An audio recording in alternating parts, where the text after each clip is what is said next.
All right, hello everyone. This is working now. Holy shit.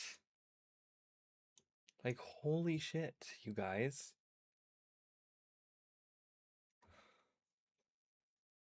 Yeah, I've been having issues with my internet service provider and my internet and all these things, and fingers crossed, it's fine now. I don't know, you guys. I've done so many things in the last day trying to get it fixed. It's like, it's never just like a one-time fix.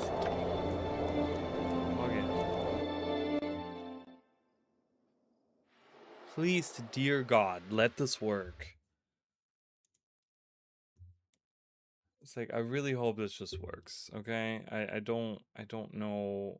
I don't know. I'm so frustrated. Like, it gets to the point where, like, this is not my job. Like, this is not my job. I shouldn't have to sit here and try to figure this out. It's like, it just makes me not want to do it. Like, it makes me just want to be like, you know what? I'm not making money with this shit anyways. Bye.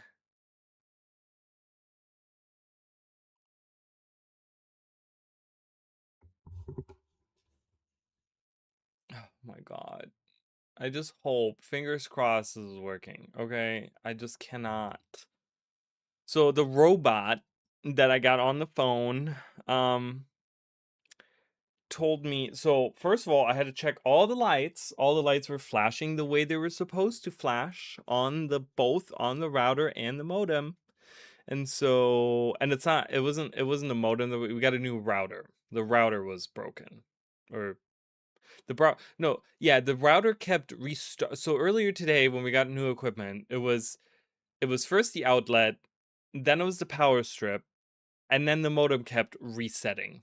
Like, just kept resetting and resetting and resetting. So the guy's like, okay, well, I'll give you a new router. I'm like, all right, great. And then yeah, so we got that, and then that was supposedly fixed. And now the robot had me go in, check, make sure all the lights were right, and then it had me check which kind of Ethernet cable they had provided to me. I'm like, shouldn't you guys like issue standard Ethernet cables? Like, do you guys just hand out random fucking cables to people, not knowing if it's Cat 5 or 6? Like, it's weird, okay? And so I check that, and then the robot is like, yo, why don't you switch them around? I'm like, what? So they wanted me to unplug it from one plug and from the other plug, and then switch them and plug it in that way. I don't know what that's supposed to solve, but I did that, and it's working. Right now. Right now, I'm not losing any frames. I'm coming to you as clear as I possibly can. Because I hate, for the longest time, for those of you that are new to the channel, I had a few years ago, I had this really, it was this, I just want to tell the story because it was one of those things. For months, I had internet issues, and I couldn't figure out what it was. I had the technician out here twice, and they checked everything. They did the whole thing, da da da da da. Okay. And I love to tell the story because the story is really, really funny to me. Probably to no one else in the world. To me, it was really funny because I couldn't figure out. And it always happened late at night. Late at night, I would lose internet. And it was like intermittent sometimes. Sometimes it was just like completely gone. And I couldn't figure out why. And I had the technician out here. They checked everything. They replaced the entire line that goes from the box to my house. They replaced the entire line. They did everything. They're like, we don't understand how this is happening. How you're losing internet. And I'm like, and it's only late at night. And they're like, that's so weird. Like, how does that? And I showed them proof. I'm like, I have proof. Like, I take screenshots of my internet going out.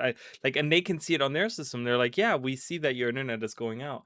And so they then have and then I have issues again, and I'm losing my mind. Okay, this was how long ago was this? Probably like 4 or 5 years ago now, and uh, actually, actually Emily will know about this. Emily was like a fervent watcher back then of the channel, and she was like there for all the times that I was losing this stuff, and I was trying you guys have no idea the stuff that I was trying different programs to see where I could like where I'm losing the internet, like all this stuff, right?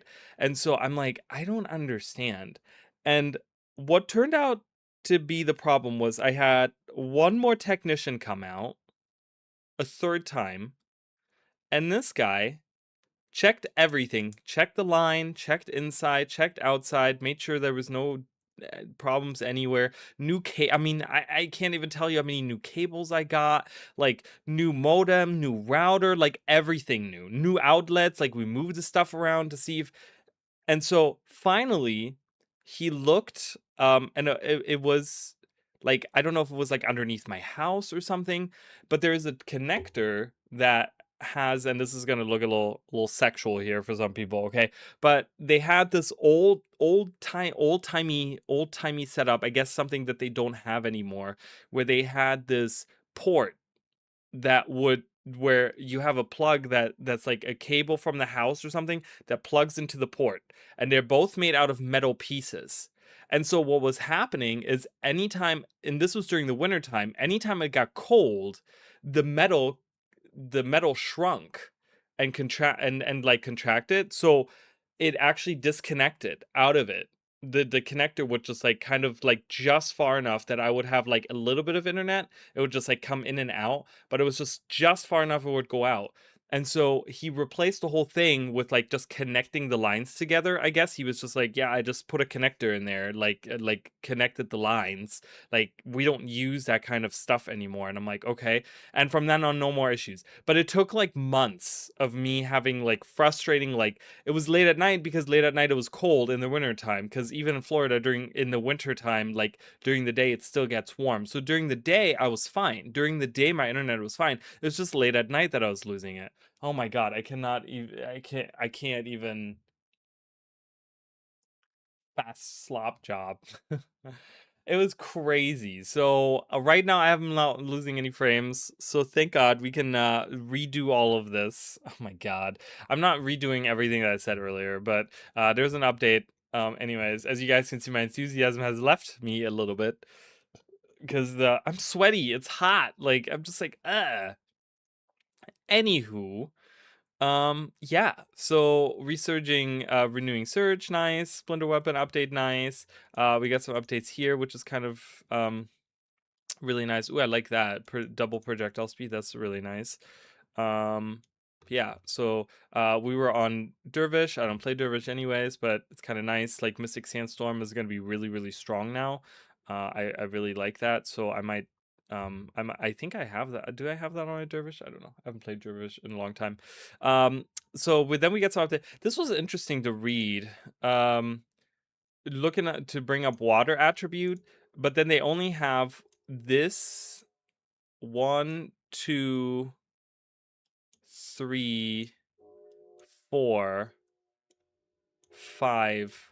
Out of all of these, only 5 of them are water. I'm like, you're bringing water, like there's a lot of water spells that could really use some updates. And even stuff like this is like, if you're wielding a cold weapon, you attack strike for an additional like set of cold, like it's just a reduced recharge on it. Like you're not really bringing anything up. The energy cost here by Icy Prism, uh Icy Prism isn't that great.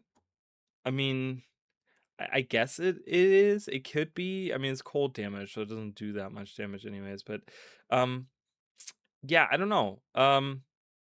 Maelstrom, this is the big one.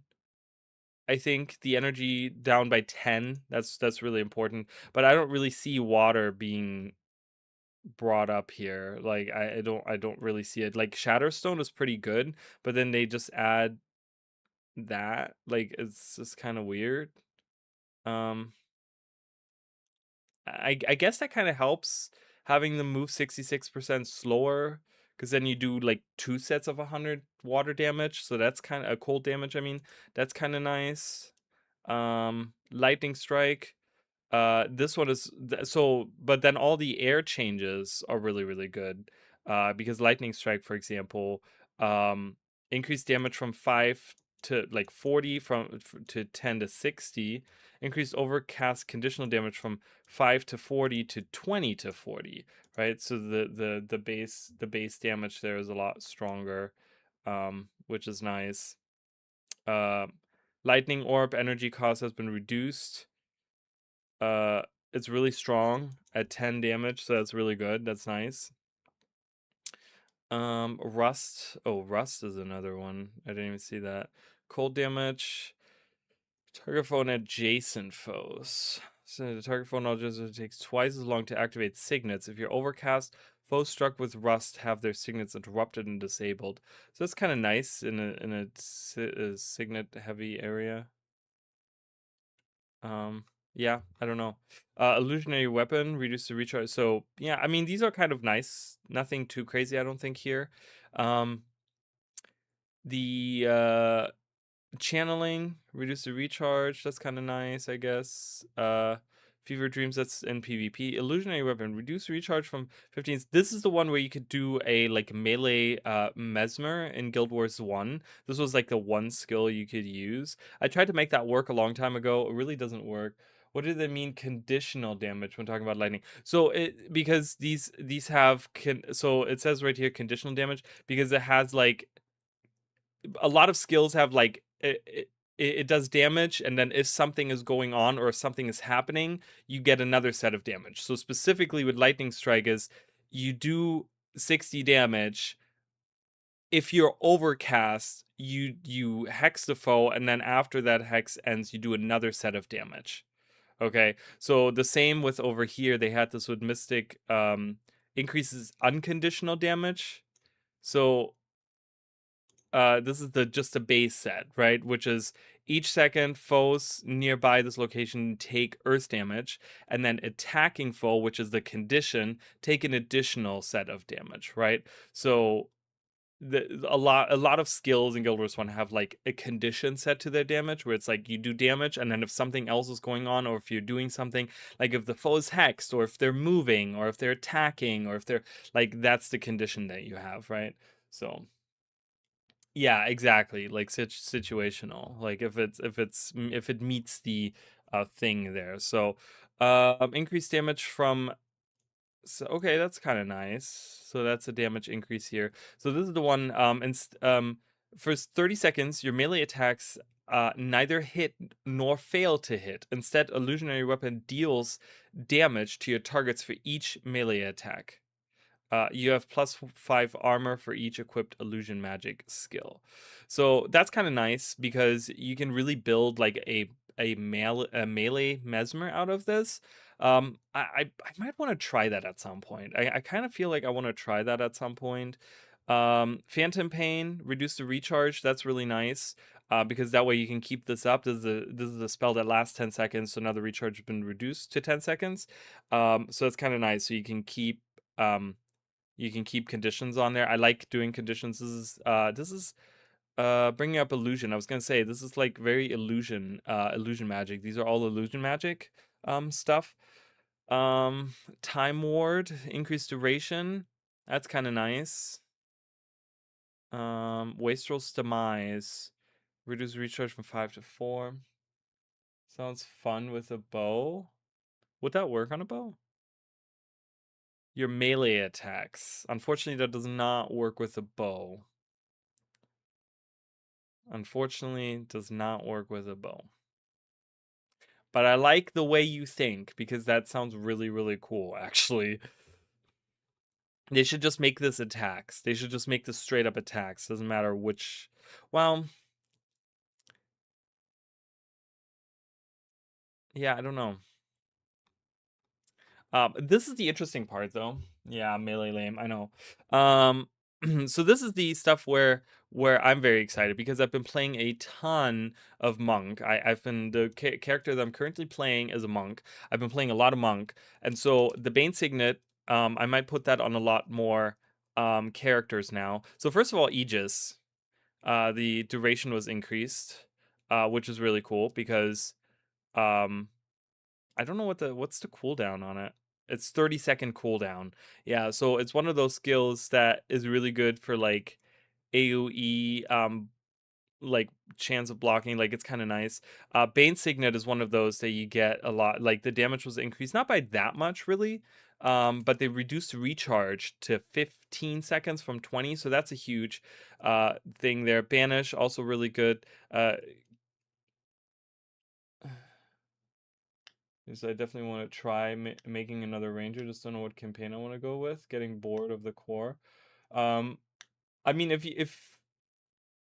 so, either Cantha or Lona. I would try Cantha. I mean, Cantha is like one of those where you go to max level like really quickly, and like you really get like the plot. Really, I feel like the develops really fast. So if you want something a little quick, I feel like I can play through the Canthan campaign through factions a lot faster than the other ones. Not just because you level up a lot quicker, but also because I feel like the story moves a lot faster.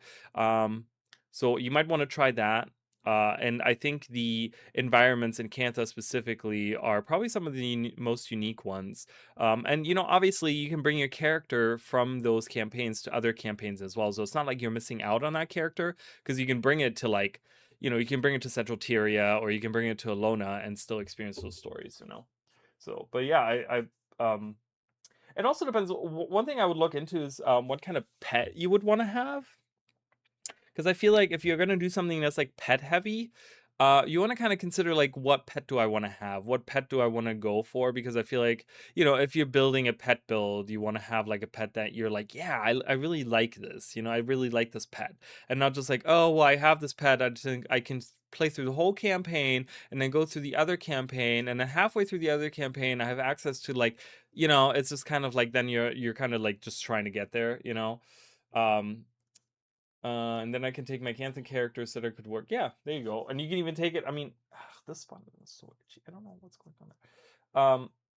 I mean, the thing is, like, Tiger has always been fine. Another reason to go for a vacuum. Yeah, the Tiger is good. Um, they even have like crabs and stuff in Cantha. Cantha has some cool pets.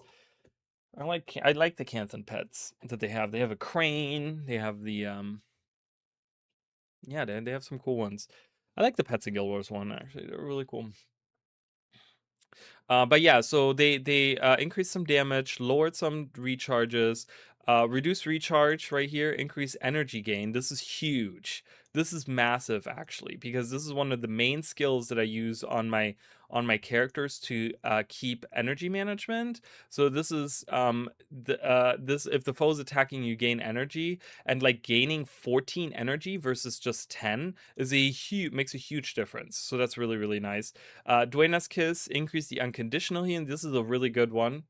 Increase per enchantment hex healing. Uh, like just increasing of that is really, really good. Holy Haste is pretty good. The healing prayers spells cast longer, or cast faster, cast longer, cast faster. Reduce the energy cost. Kieran's Wrath got an update, which is nice because having 2 seconds of activation was really stupid. And the recharge to 10 seconds, so that's a lot better. This is actually worth taking now. Shield Guardian increases effect time. Yeah, this was one of those. All party members in earshot have a 75% chance to block incoming attacks. If an attack is blocked, all allies in earshot are healed. So this lasts a little bit longer now. I mean, 4 seconds was like the max. That was kind of dumb. This is nice. Signet of Devotion. They increased that healing there to 120 max. It just heals the target, but it's really nice. I have a maxed wolf in my menagerie. Oh, that's cool. Using the PvP cheat. Oh, okay, that's cool. I love it. Necromancer saw some to Blood and Curses. Blood is really nice because I really like using blood. So we got some Reaper's Mark. I don't know what that is.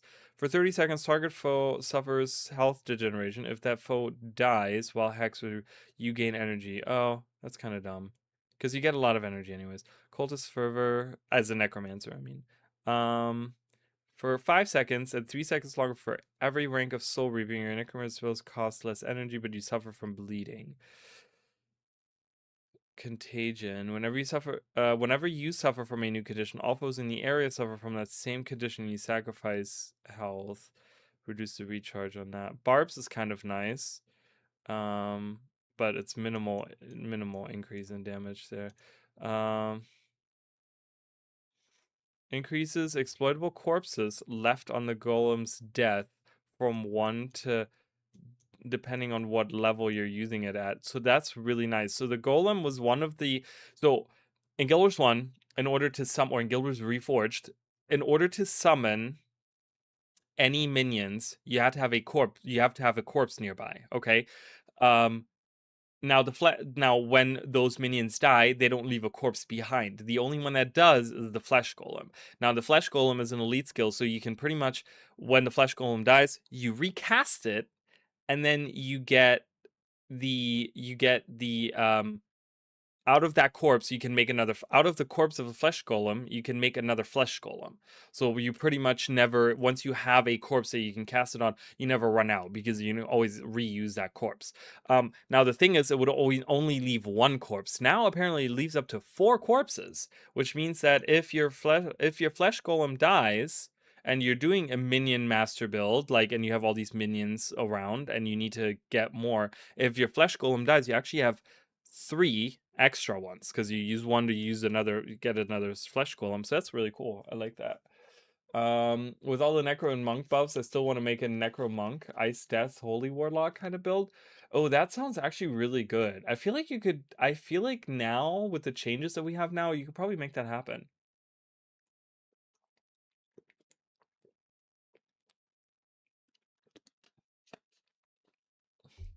Skeleton Knight. Yeah, that's an interesting idea. Well, that's the thing. It was like one of those, I remember, and here's the thing, and I don't know if anyone can find that information. It's something that I looked into, but it's really hard to find.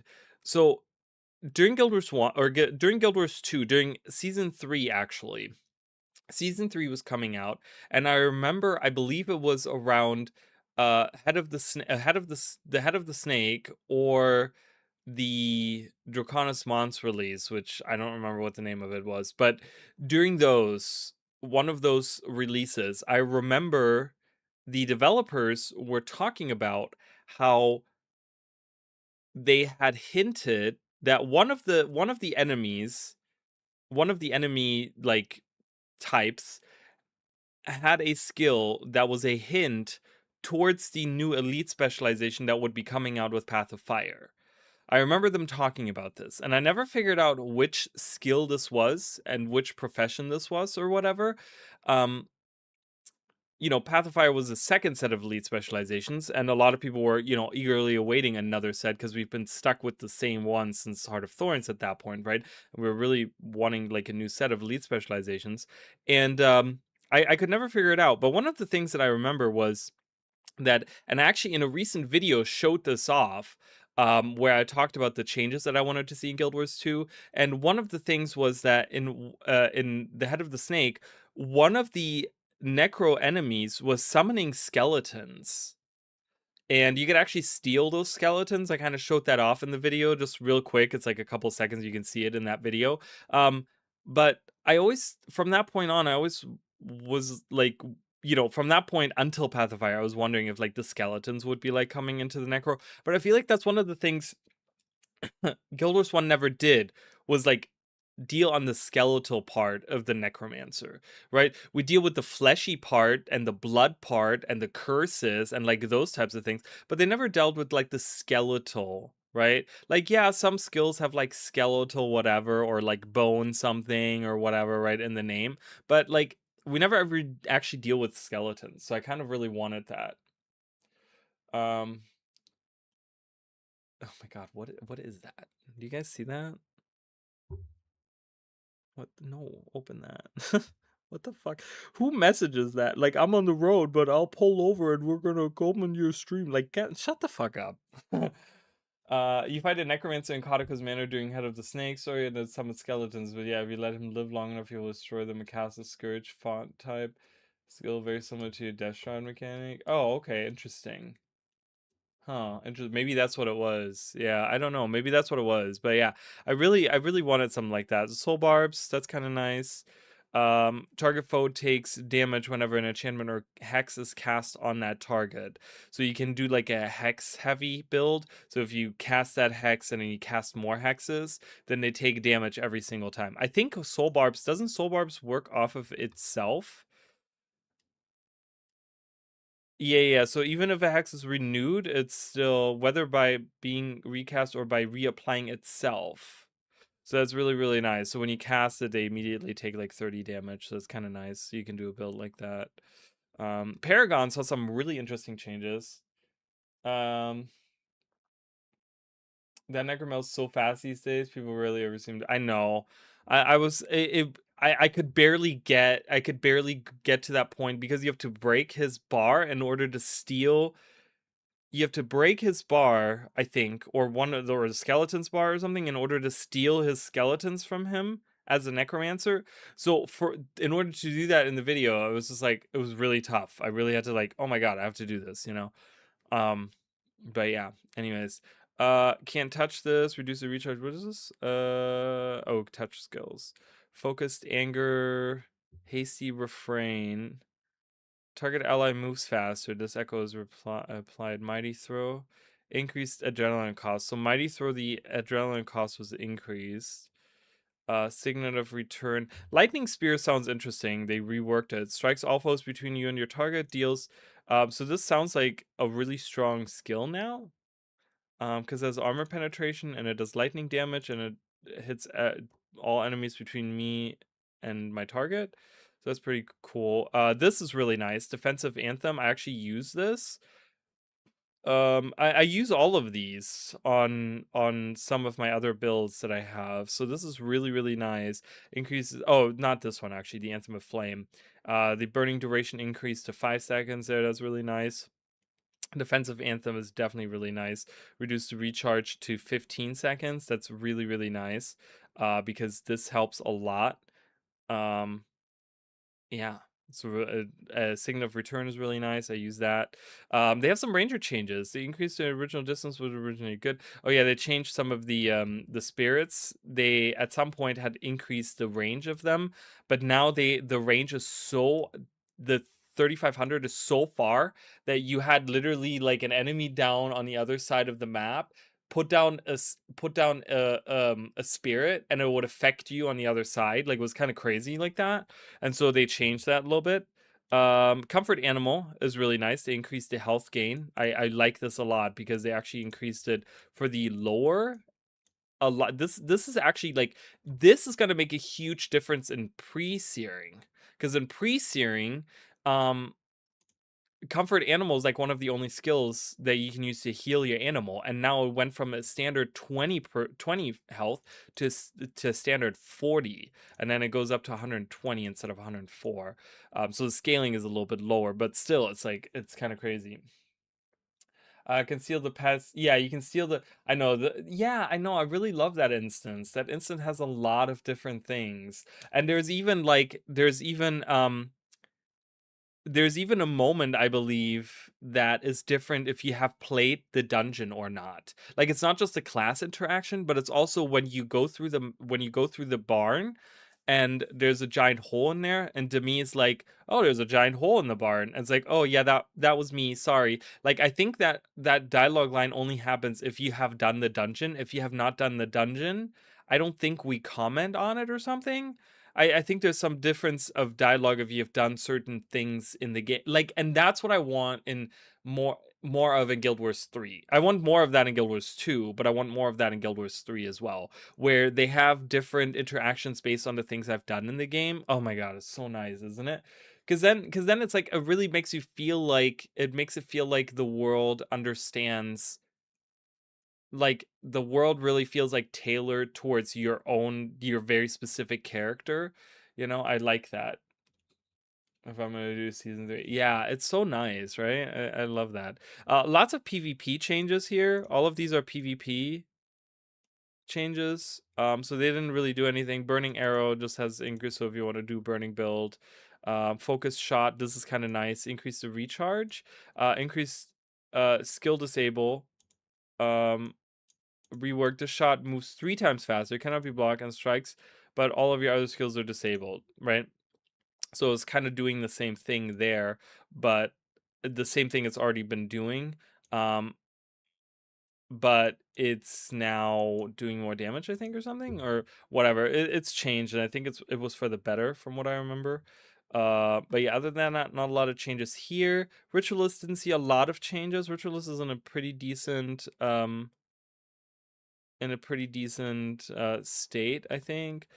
Soul twisting, minimum threshold, minimum 5 and recharge instantly, cost 15. Oh, interesting. Okay. Minimum 5. Okay. So soul twisting actually got a buff, which is interesting to see. Increased armor bonus from plus 10 to 20. Protective with Cowlight is a huge skill that every healing writ has this. And so you get actually 20 armor through that. Increases healing. Wow, that's huge. I didn't even read this before. That's huge. That's what she said. Wielder's Strike. Target foe struck for lightning damage. If you're under the effects of a weapon spell, you deal an additional lightning damage. Increased unconditional damage to more. That's nice. Increased conditional weapon damage. Oh, increased that too. So this does more damage. That's really nice. Yeah, that's crazy. Mending Grip. What's Mending Grip? Target foe. If that ally is an effects of a weapon spell, that I lose 1 condition. Interesting. Warrior seen like a bunch of different changes. Increases additional damage. Some axe changes here. Like a lot of axe changes. Like buffs. I mean, not just changes, but like buffs specifically. So axe is actually really strong now, I feel like. Yeah, I mean, increases additional damage, like, by decent amounts too, right? Like, the increases axe rake. If this attack hits a foe suffering from a deep wound, you strike 4 damage and the foe becomes crippled. Additional damage. What do you mean additional damage? If this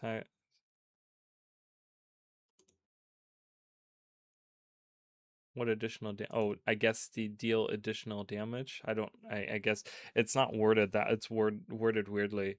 But yeah, I mean the damage here, like look at that increase from like 1 on the base to 5. Like that's 1 to 4. That's pretty decent, I'd like to think, for early warrior. I mean, Executioner's Strike is one of those that's really strong, reduces adrenaline cost, increases the damage. That's a really strong skill right there too. Final Thrust, that's a sword attack. That's pretty good. They also changed right here the sword adrenaline reductions.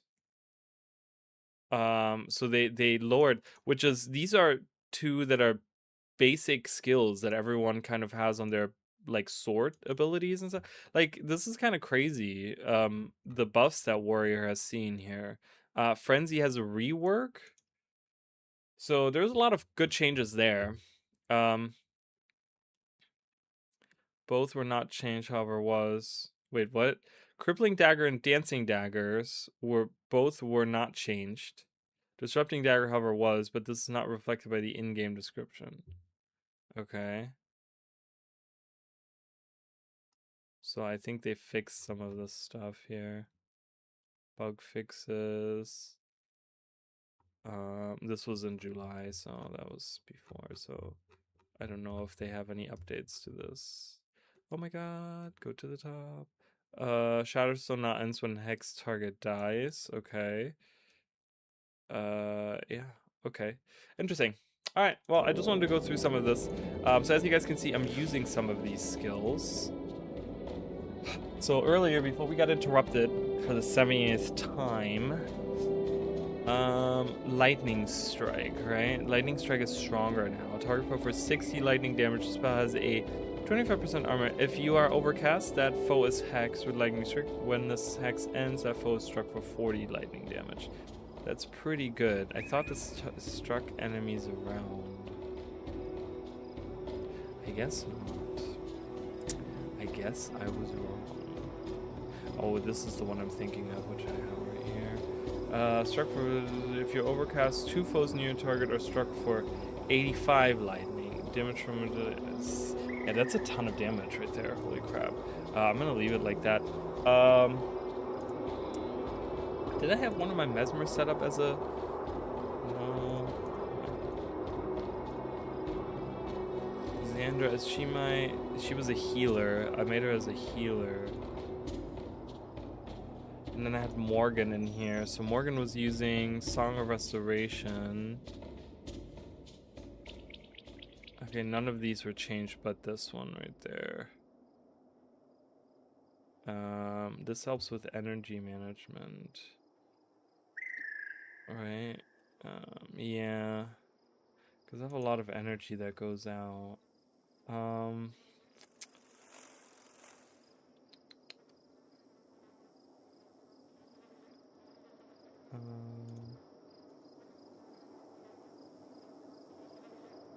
Yeah, this is crazy that you get 20 armor from this. That's really, really nice. Huh.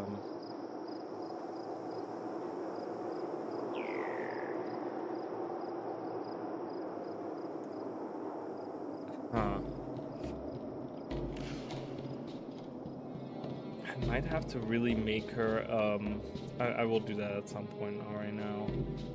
I just want to see how strong, what is the Master of Whispers doing? Oh, he is another, but I don't have him set up with anything, with any runes. Okay, I'm just trying to figure out what I'm gonna do with this. I want to continue the campaign here.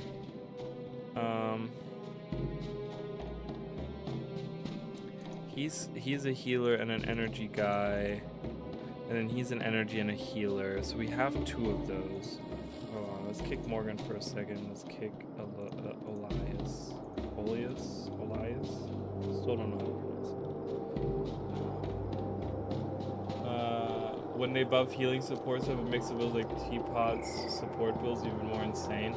Yeah, they buffed soul twisting, which is very surprising because there's been the reason why I'm so surprised that they buffed soul twisting and like the skills that are on soul twisting is because a lot of people have been advertising for soul twisting to actually be nerfed, or not necessarily be nerfed, but to bring other builds up to par of soul twisting. Because the thing is that in late game areas you want to use a soul twisting ritualist because of the way that the game works, where because the only other thing that could compare is a protection monk, but the problem is that a protection monk uses enchantments, and they in late areas and later in hard mode areas and stuff, enchantments get stripped off of you, so their effects aren't as effective. Like pretty much when all of your enchantments get stripped off of you, it's not that effective anymore. And so soul twisting is better because the spirits actually they don't cast like enchantments on you, they just cast their effects on you, right? And so it's just kind of like it works a lot better using that. So I'm very surprised. I guess I'm gonna put Gwen in, right? Like Gwen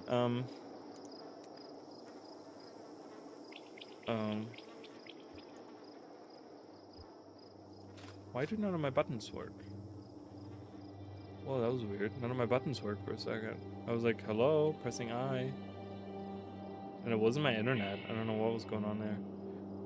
Yeah, she's set up. So I'll put Gwen in. And then I'll put Elias and Morgan in. Comes back tonight. Glad you're on early. Yeah, I know. I was trying to be earlier. Alright, let's play a little bit. Because I haven't done anything yet. Alright. I don't even know what buttons I need to press. First of all, I need to sell all this. Oh my god. I have things. So we're currently in the story. We're following... oops. I accidentally bought a great eye. I didn't do that. Luckily, I didn't buy anything expensive. I'll keep... Do I want that? I guess I'll keep that. I don't know if that's actually really good. I'll sell that great eye. I'll keep that spear for now. I have another spear here. I've been like a ton of spears have been dropping, and then I got a Stalker's Ration as well, which is one of the new items they added into the game. I mean, why am I getting all these things now? But yeah, anyways, so we're following Varish. Okay, just to kind of give you guys a recap on what the story is. So we started on Istan. CORSAIR awakened the city of Fairner, like Abaddon's thing or whatever, but we don't know that yet in this point of the story. But it is Varish that comes over here, and she looks for the secret of Abaddon because she's like a follower of Abaddon. And so we find this out about her, that she's like a follower of Abaddon. And so we go to attack Gandera. We completely fail. We die. We get shattered across, like we get scattered across Korna. We try to like get stronger again, and in order to fight back, so we established a sanctuary, and then in order to fight back, we say, hey, we got to go to Vabi, we got to get the merchant princes on our side. We go over there, we try to help them, and they're just like, oh no, it's whatever. And then after Varish attacks, they're like, oh wait, never mind, we'll help you. And so then we find out that Varish is crossing the Desolation, and we have to like follow her, but we're trying to figure out how to do that, and that's kind of where we are right now. Got 2 hours. All right. Crossing the Desolation. So, I think I actually need to have Zed in the story. Yeah. Great. Who do I take out? Vec. What does he have for skills? He has the same. I gave him the same build. Thunderclap is really strong now. He's boom. There we go. Because cracked armor is really, really important for late stage stuff. All right, so we're going towards Desolation. We're trying to figure out how to cross the Desolation. We'll talk to this ghostly scout here. To hunt, what are we hunting? Undead. All right. We gotta talk to Mirza Veldrunner.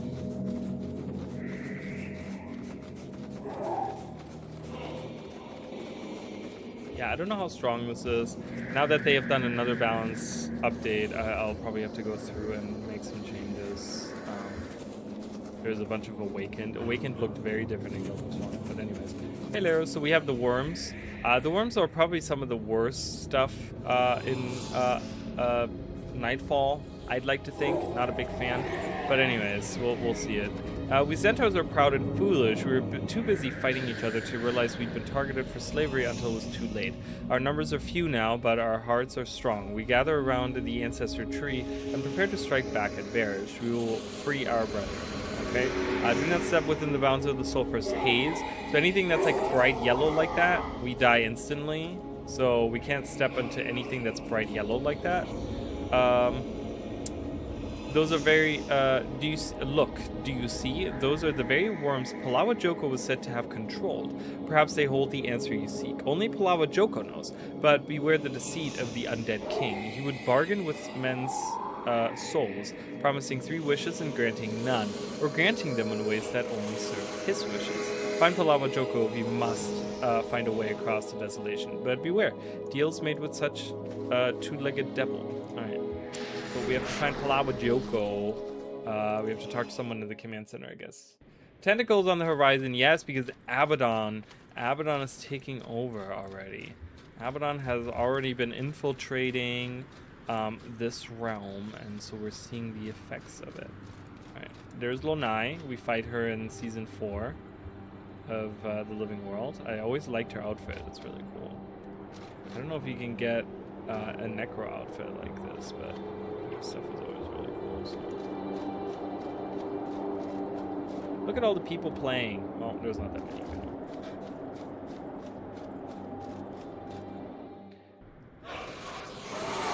Alright, this is the command post, if you guys remember. This is this is where we come down, like up here. You would walk down here and then go into the command post in season 4. On the left side over here would be like Gorik would be over here with the sky scale. Right, and the sky scales are like all protrude over here. Like this is all blocked by brand, I believe. I don't think you can actually look out. Maybe you can do a little bit. Who did I talk to? Oh, CORSAIR. Cormier, my friend. Hello. She's blind. She's blinded. I always love the like bloody spots on her blindfold. It's kind of creepy looking. Journey of life is best taken with good company.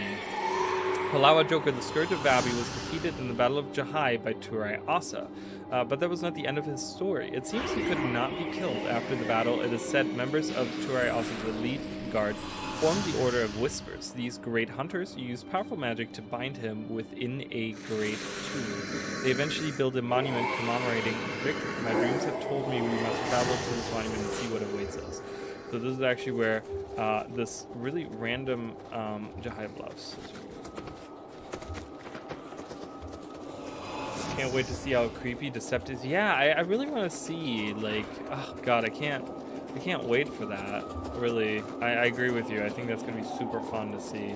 All right, we're going to the Jahai Bluffs. Boom, baby. Hello. And we're going Jahai the Cunning. This is Margaret's sister, I believe. I think, right? But yeah, so this is the statue. If you guys this is all brand right here. This entire side, this is all like branded or whatever. But there's that monument that has that event where you have like the illusion, like some kind of mesmer illusion, like someone is casting that, acting like they're Palawa Joko.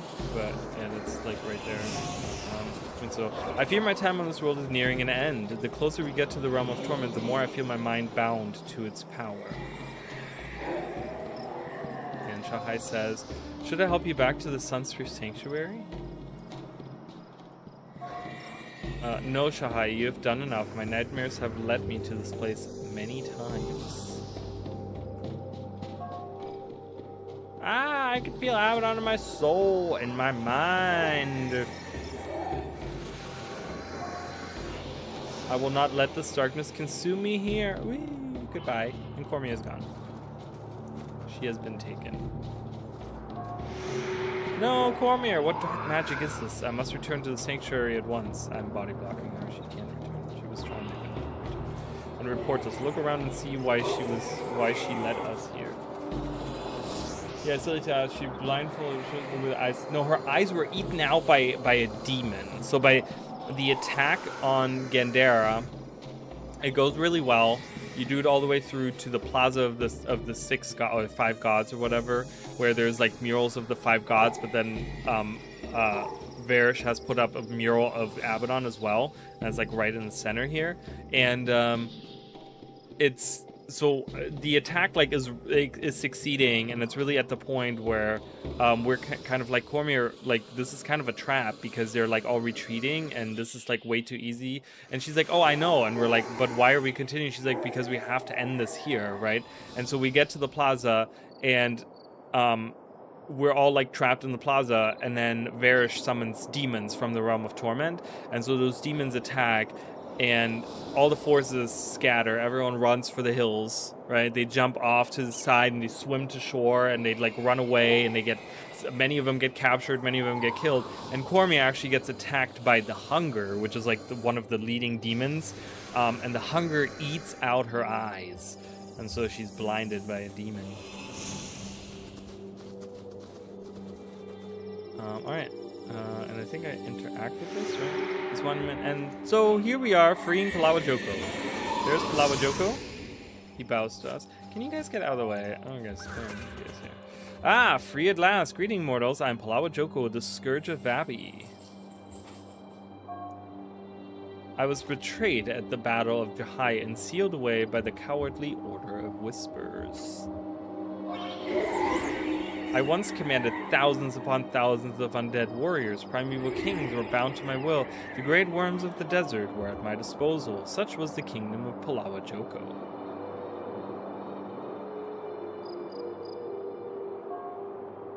The weakening of reality freed me. Now I must see the rebuilding my empire. For this chance to rule once again, I thank you and bid you farewell. And he runs off. He's really fast. Like, even if you try to follow him, he's really fast.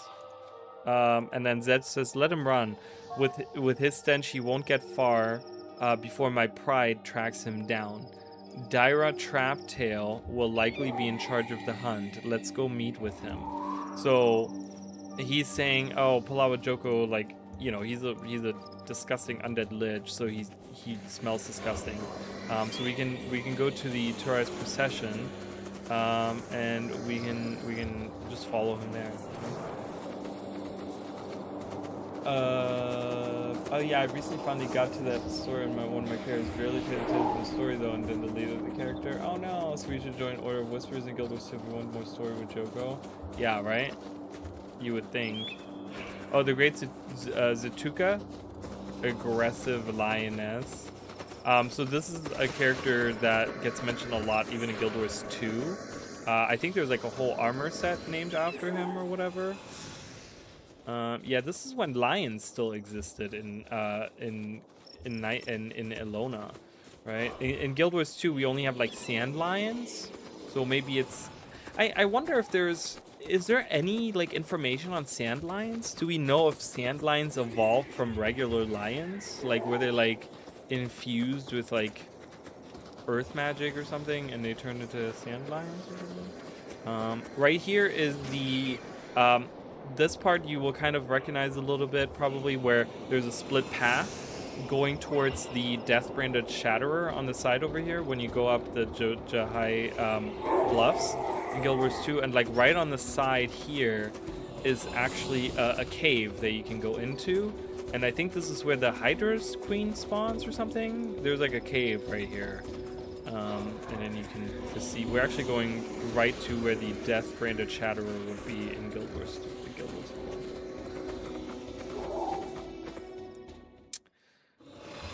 Yeah, we go further down here. They survive the sands evolved based on that survival, like eating the sand.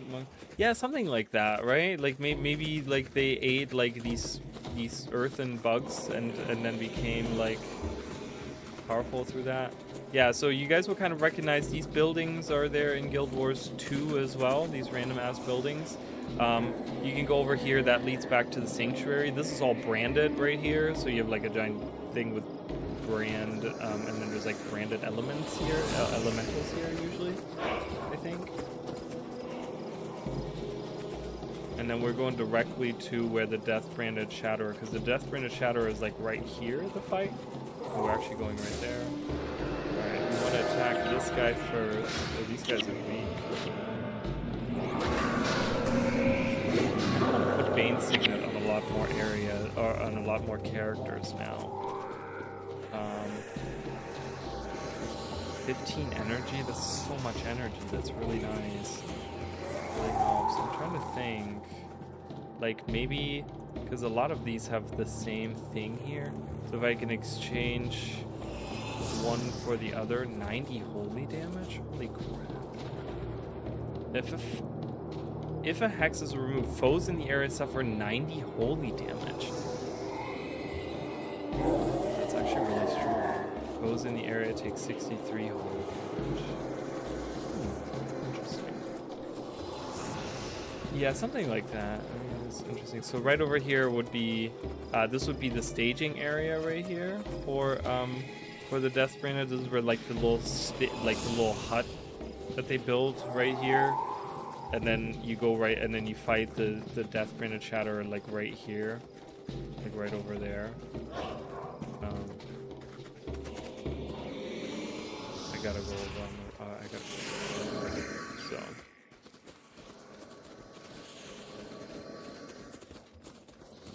I haven't really seen any enemies here, but it's really cool. I want to do. So I did the comparison streams years ago, right? And they're still really cool, and I don't think I'm gonna redo those. Like I don't think I want to go through, because I've done all of this, right? Like, but what I want to do is maybe make some shorts where I go through like different maps and kind of compare the different maps. Like maybe go in and like make some shorts about like, oh, okay, today we're gonna compare Jahai Bluffs, and we look at like all the different things in Jahai Bluffs or something. I don't know if that's something people would be interested in. I hate leaning on just doing shorts, but nowadays it's kind of like what people go for is like the shorts. We have a boss there. Oh, the hyenas. They sound really funky when they attack. We you got a coin and brace. Death magic. And, ooh, plus 10 armor while your pet is alive. That's really good. That's really good. I'm just glad I'm not, you know, knock on wood, I'm glad I'm not losing any more frames. I think I figured out this internet situation. I don't think I fucking... Oh, my game audio is loud. I'm sorry. Our Lord, actually. Don't go back. Sorry. We don't really need to, like, there's no audio to listen to anyway, so. I lowered it. It's like, is it too quiet now? It seems too quiet now. Hold on, let's go into a fight. Let's see. Yeah, it's a little bit too quiet. I think that's good. Thank you, I appreciate that. I need to, like, that's the thing is, like, I don't hear it myself. Like, I hear the audio, but I have my own audio control where I can, like, change it for myself, but I don't know what it sounds like to you guys. I've talked about this before. I talked about this a long time ago. I have this, it's not a Mandela effect, but it's something... There's some kind of weird memory that I have, and anytime I come to this place, during my streams, I always ask if people could maybe help me figure out what it is that I'm remembering. There is a game, I always connected it with this game, but that's not correct. But there's a game... I think it might be like a Final Fantasy game or some kind of like RPG that has a specific place that looks kind of just like this, but there's like a crowd of people in front of it, and you come there. It's like one of those, like, you're on a journey and you kind of stop at this place, and there's these people and there's some side quests you can do, and there's like an elder that you talk to or something. But I don't remember what game that is. But this place always reminds me of that, and I always, in my mind, it was always like, oh, it's Guild Wars, but there's no quest that takes you here, and there's nothing here even. It's just like these empty buildings. So I don't know what the game is, but it looks just like, it really reminds me of this.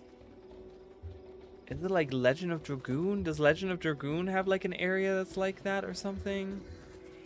I don't remember.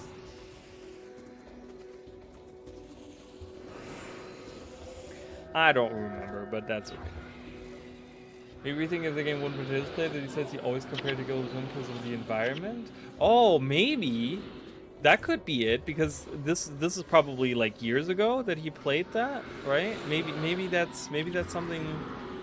Oh, maybe they have an area like that in the game. Maybe I didn't myself, because it could be that I wasn't playing it myself too. It could be that I was watching someone, and I used to watch Wooden Potatoes all the time back in the day. So that could be, you could be right on that. Maybe that's something like that. Maybe he made that comparison himself, and that's why I think of it. Maybe he talked about that when he was playing that or something. I don't know. Yeah, if you could find that, that would be amazing. Because I'd be like, I would be like, it would just give me this relief of knowing, right? Like, it's always about just like knowing. I just want to know, you know? I just want to know. It's not even that I want to play it or whatever. I just want to know, like, did this exist? Does this exist? How's my energy? My energy's pretty good with this signet here. That's pretty nice. I can't believe, did they increase the damage of this? It does 90 holy damage. That's crazy. That's wild. But yeah, I love Ray of Judgment is like the best, dude. Ray of Judgment is literally the best.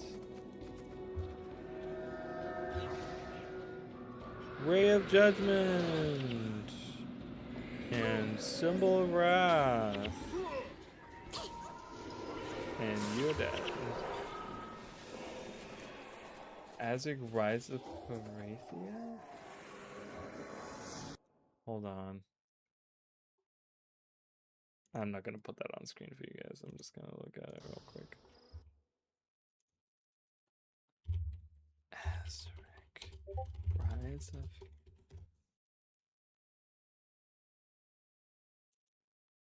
Okay. Huh. I see it. Okay. I can see there's some pictures of the aesthetics and stuff. Is there an area that looks like that though? Like a deserty area that has the same kind of like housing?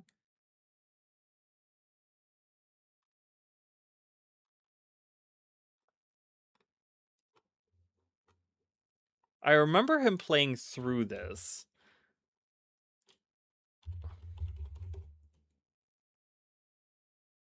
Oh, there is a deserty looking area?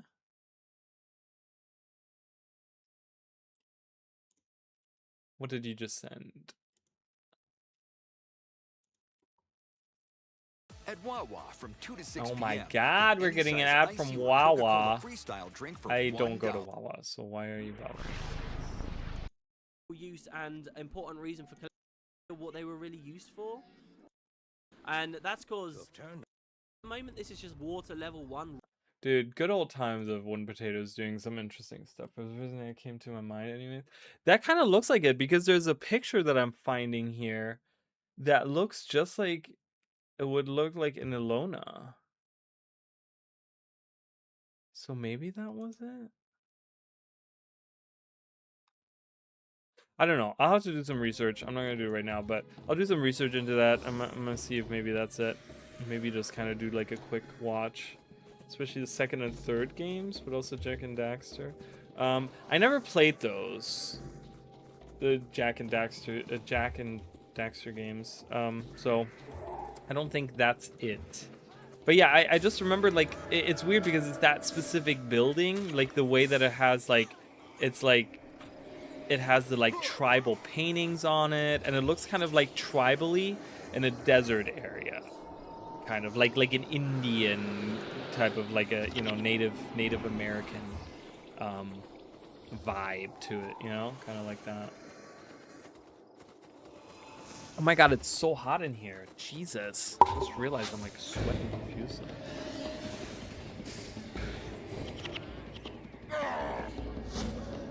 Final Fantasy X. Oh yeah. There's some yeah, they have an area. I might have to do some research in there. It's just something that's on my mind where I just remember an area that looked just like that. I was also thinking like Final Fantasy 12, because I actually played through that not all the way through, but like that has like the early parts has like desert. So I don't know. I walked right by him.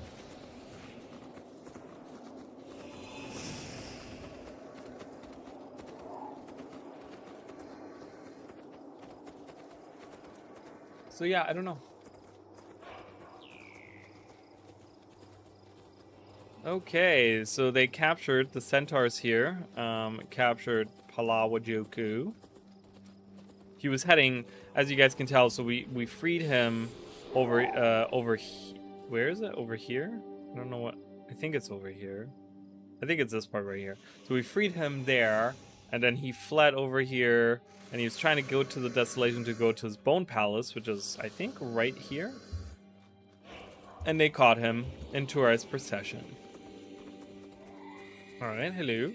I can smell two-legged walker, blah, blah, blah. You have undying. Okay, so now we have to listen to...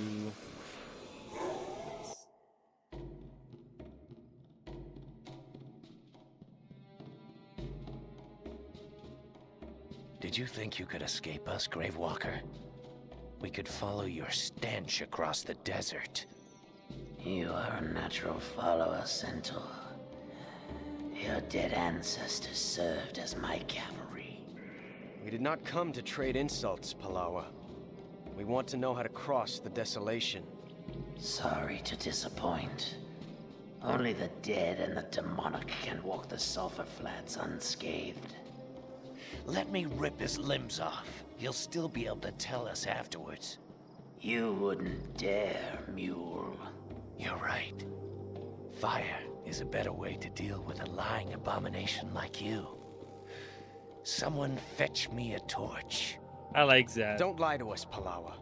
The histories speak of mortals at your Bone Palace. How did they get there? I did not lie. No mortal can walk the sulfur flats, but there are great worms who travel beneath those sands. These can serve as your steeds, but you have to do one thing. What's that? You have to show them you are their master. Otherwise, you're worm food. Yeah, there's a lot of video games and stuff. Yeah, and it's crazy, right? Like, I mean, death is like, such a natural part. I feel like that, but it's kind of you don't think of those icons like you don't think of them like, oh, they're gonna pass away, right? And it's just, and then when it happens, you're just like, man, that sucks, right? It's kind of crazy for sure. But yeah, a lot of the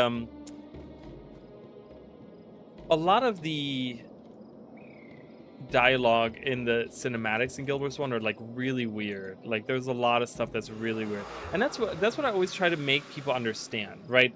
Like people are always so quick to say like, oh my god, Guild Wars 1 is so much better than Guild Wars 2, and like it just, it has a way better story and the world's a lot better and whatever, right?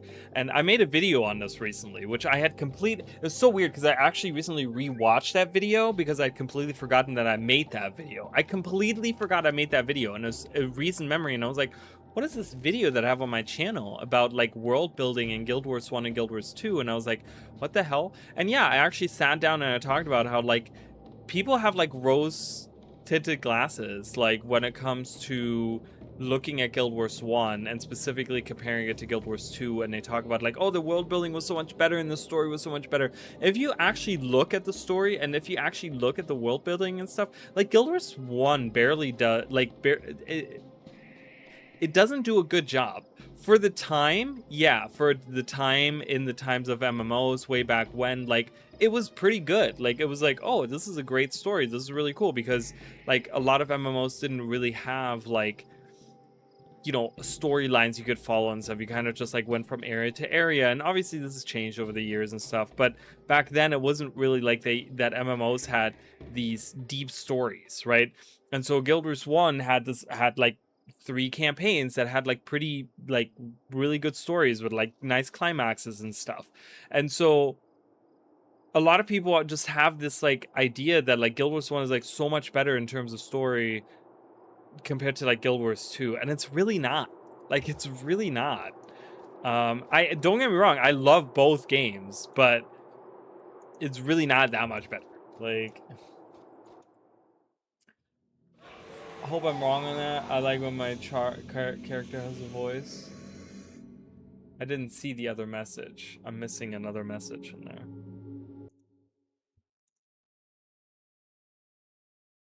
I don't know why it didn't pop up on my thing here. Crazy. Honestly, I hope our main characters have a voice acting. But well, I see it on here. It's not on here, but I see it on here.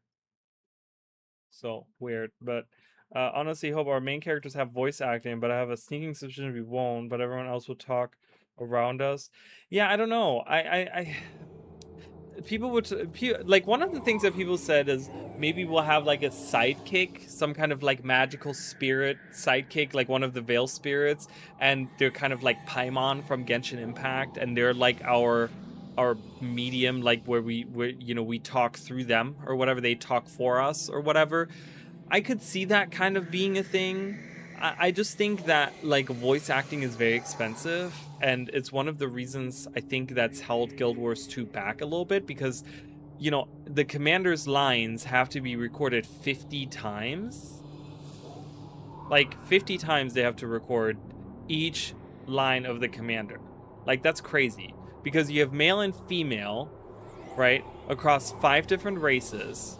So it's 5 races times 2, that's 10, and it's translated into 5 different languages. So that's 50. So they have to, every line of the commander they have to record 50 times. I don't know. To make Coden unique to play.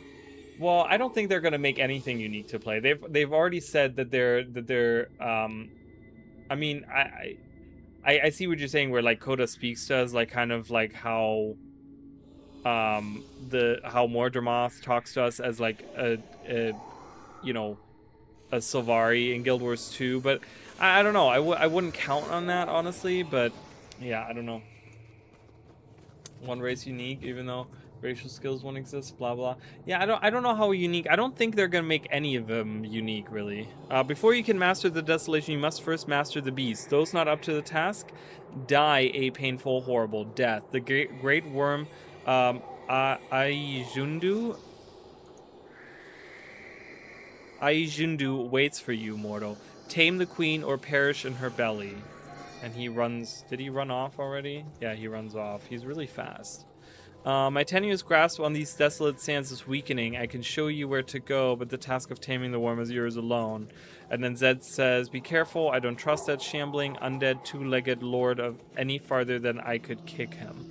Don't worry, Zed. We've got your back. No human, I will have your back. You lead, I shall follow. Hey, how are you? Auluaria? Sounds like you're drunk. I'm trying to say my name, but you're drunk. Alright, there's the queen. We have to kill the queen. So we cannot step in there. We have to... Oh god. She attacks us. Ah! Okay, that didn't hit us. So I'm gonna make sure that these guys don't go farther than they need to go. But yeah, we have to fend off these awakened. I don't know why. Palawa Joko, these are your people. Why are they attacking us?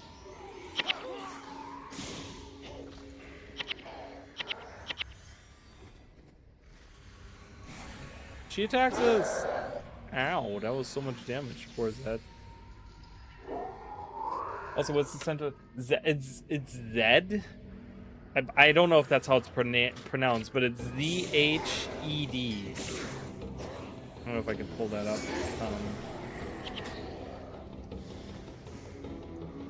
Yeah, I don't know if you can see. No, that's probably not better. You can kind of see it down here. I have it highlighted. Z-H-E-D, Shadow Hoof. Ooh, Wayfarer's Mark. Okay, are you guys gonna attack, or are you just gonna stand there?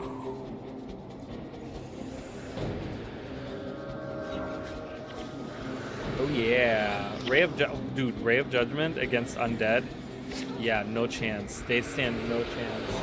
Zaddy Daddy, I know he's handsome vibes. I mean, he's kind of cool. I like him a lot. Oh. I was like zoomed in and close. He's pretty cool. I like him. Oh, the queen is here. The queen herself. The queen of the worms. We have defeated her. Oh, she retreated.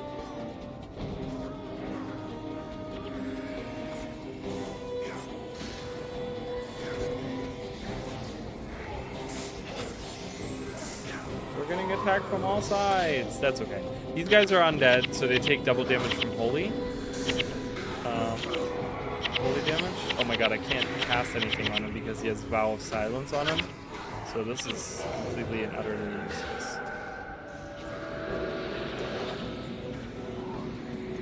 Look at that damage, 116. Holy crap. Boom, 124. Jeez. Interrupted.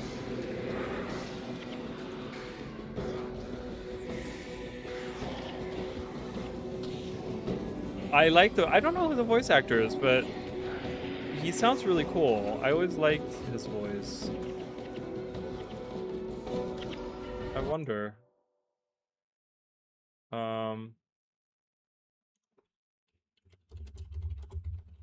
It's on the wiki, I'm sure.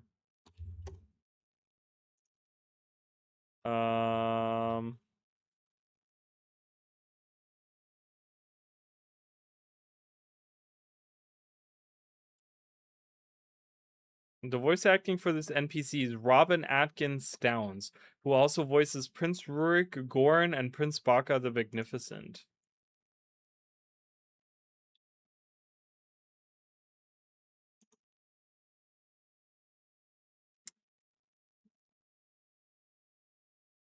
Let's see what other fun stuff he has done.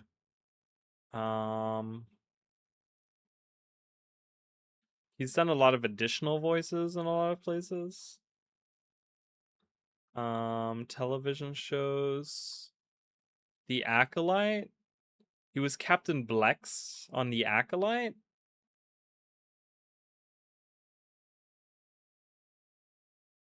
Interesting.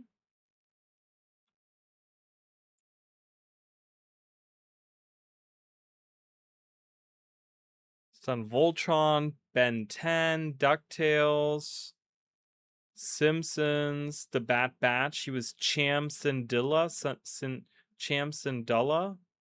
for 2 episodes on The Bat Batch.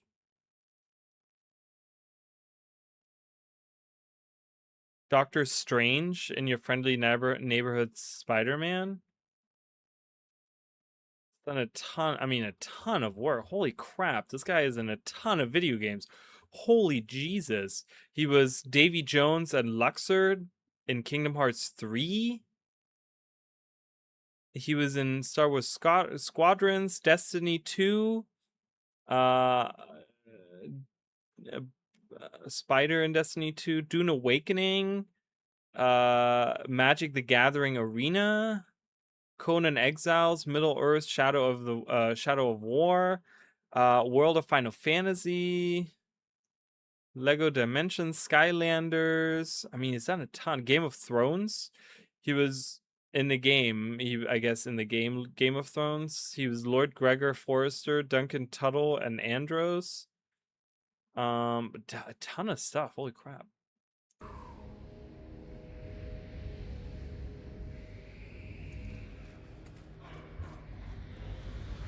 Yeah, that's crazy. He was in a lot of stuff.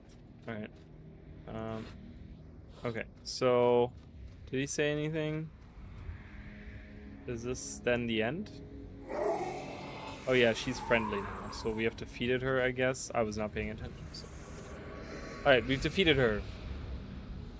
So now, oh, do I talk to? I think I talked to Palawa Drogo now. Do I? What do I do now? Defeat and her undead minions. I did that. Didn't I? Oh, okay. Venture close to the worm spawn, you'll awaken. Or be sure to prepare to challenge the queen. Oh, I guess I was supposed to actually lure him here. And I did that. So did I break it? What did I do? Once you have woken her, she will not rest.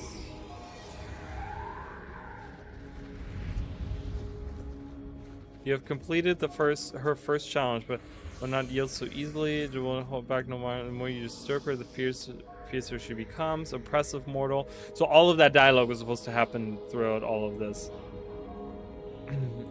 Truth be told, few survived the first challenge, and none, save myself, survived the second until now. You're a tamer of the sands. Aijundu has deemed you worthy.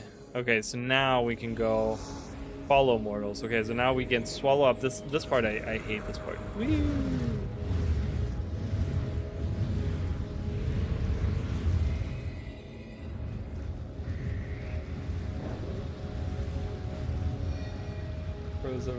Well, so the purples that are dropping are Wayfarer marks.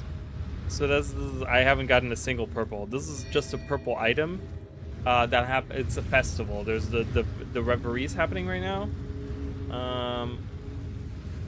So it's just, oh my god, there's so many Margonites around. Holy crap. Attack, everyone, go. We're all worms. We get worm attacks now. Attack the seer. And smash.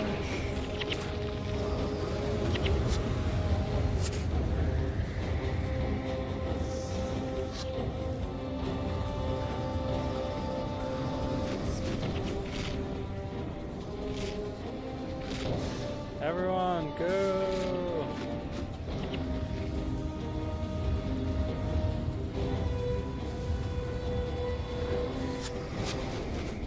Yeah, speaking of like handsome like voice actors and stuff, so I used to watch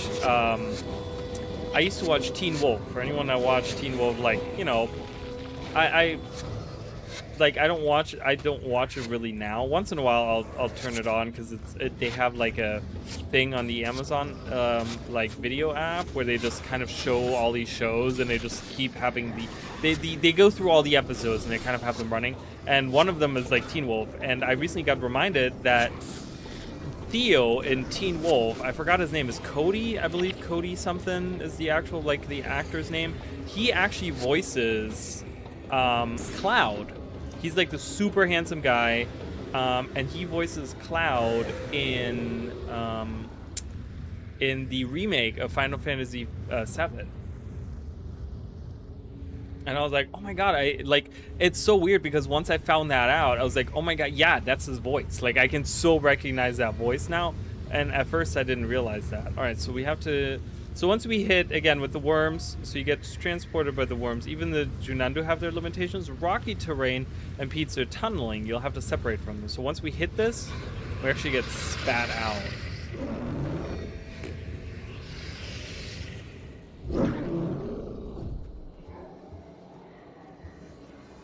But yeah, that's one of those voice actors where I'm like, that I haven't seen him like act. I don't know if he does like acting still or not, but I mean, with Final Fantasy VII and like the success that's been, I'm sure he doesn't need to really act anymore. But yeah, that's a voice actor where I'm like, that's a really handsome dude. Oh shizzle.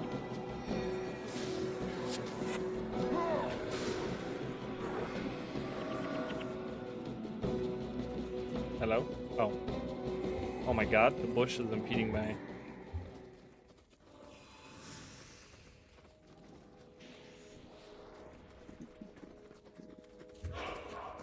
Alright, so now we have to go back into the worm. Oh, Zed just leveled up. Love it. I'll give you some energy storage. Awesome. Swallow it up. And let's go.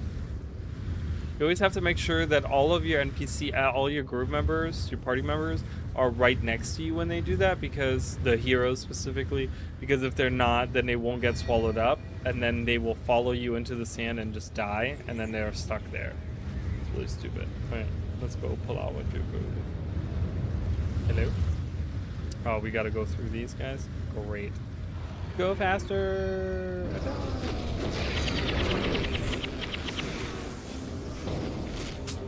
Oh my god, that's so much damage. We're all gonna die. I'm gonna die. I'm dead. I hate this part so much.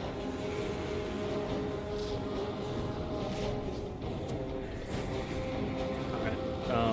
What is the whale? Is this 7? Yeah. I'm gonna resurrect everyone!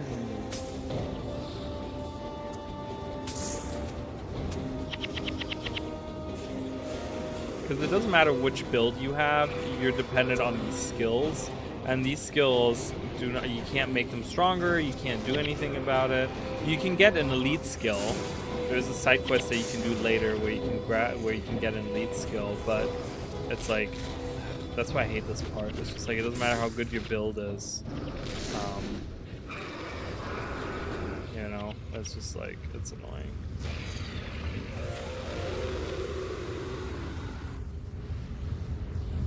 I'm sure this part is really frustrating to anyone that's trying to do like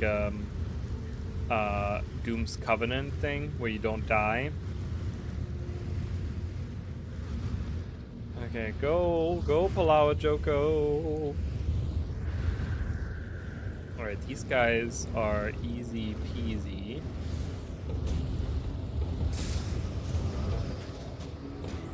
Yeah, they take a lot of damage from this.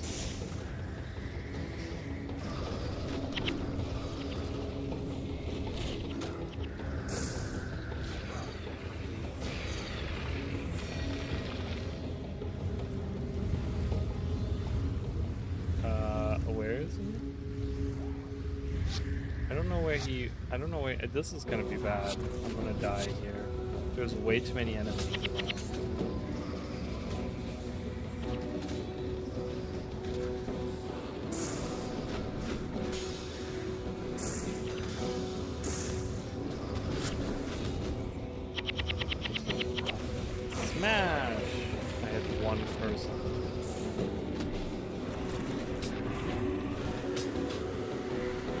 Oh, I did it just too early.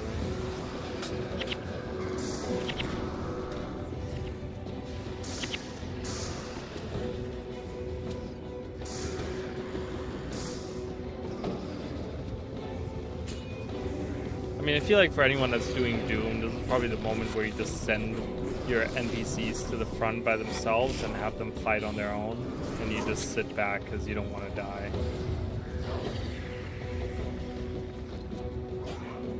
You know,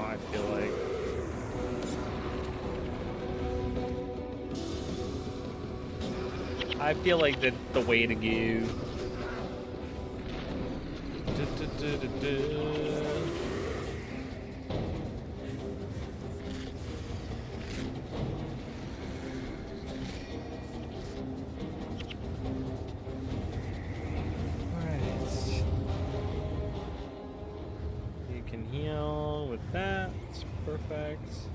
You can only heal if there's no enemies in the area. Alright, let's follow this carcass, walking carcass over here. Parlara, there's a Junandu Young.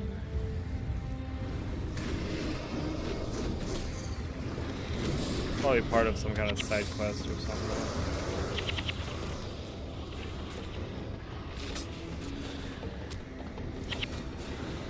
Ooh, smash! I'm dead.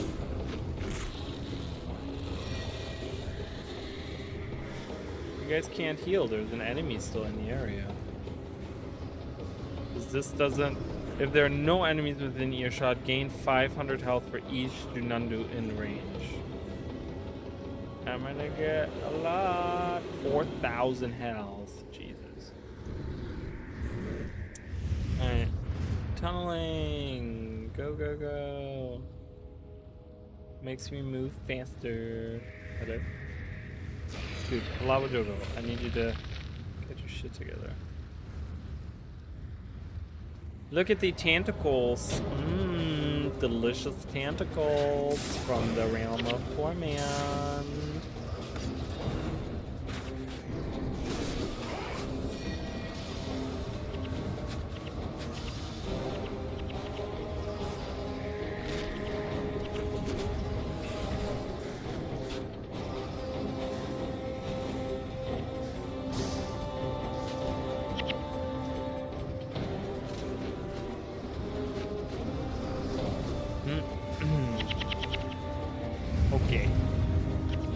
Okay, we have done it, I think. Are we free? Are we almost there? Yo, Jokey. Yo, good old Jokey. I think I could easily combine a lot of masteries and mounts. We haven't goes into one mount, that does a lot. Oh, I think that's what they're hinting at with the like Veil Spirit thing. That the mount, what is it called? The Seer Spirit thing? What was it called again? They called it like that. It has a specific name. But I have a feeling it's gonna be one of those mounts that changes forms based on like what we do with it or something. Like I don't think we're gonna get different mounts. I think it's gonna be one mount that can do different things. Oh, Seeker. That's what it was. That's right. All right. What's up, Jokey? Well, well. You seem to be more capable than I thought.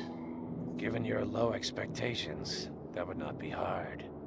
Easy now, my little plow horse. Now, if you don't mind, I will be taking my leave. This abomination preyed on my people centuries ago. Let us return him to his tomb. It took the armies of the Ossa clan to defeat me before. You think your motley band are their equal? Zed, let him go. He's dangerous. We should burn him. He gave us what we wanted. We will let him go on his way.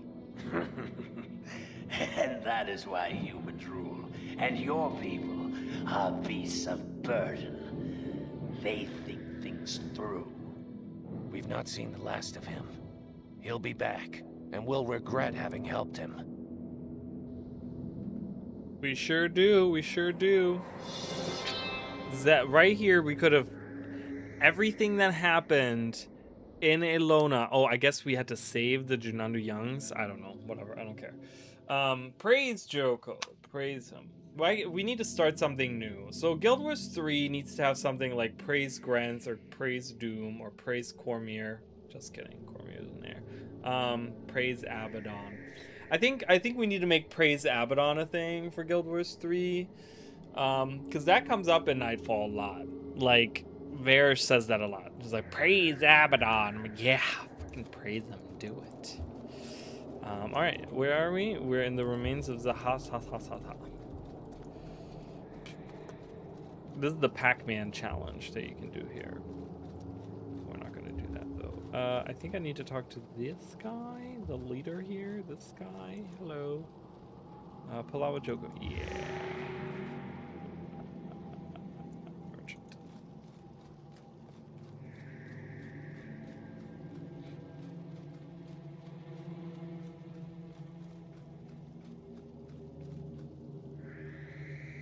For the glory of the Marganines.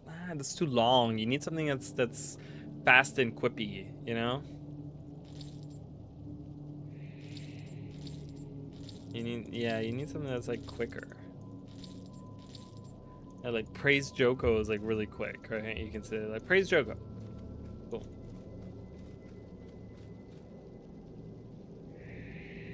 My God, I have no money. It's like a real life. It's like my in-game character is just as poor as my out-of-game character. Person, whatever. Silver. Do I have a silver slot? Do I have a dye slot for silver? I do. Blue. What was here? Blue? Yeah, I use blue. I don't have any more blue.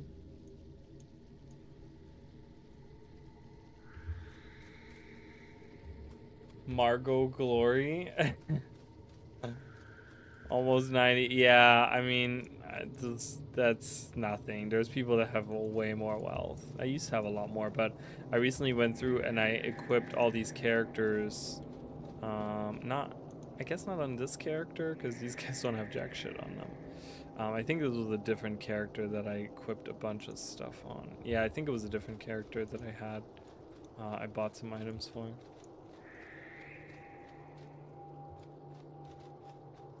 That's because I've been doing absolutely nothing. What do you mean? What haven't you done? Did I miss something? I did not. Got a ton of mats stored up I could sell and have like 100. Oh, I see. Oh, you have. I see what you're saying. Okay. Yeah, I have like, I just got over like 250 gold in Guild Wars 2.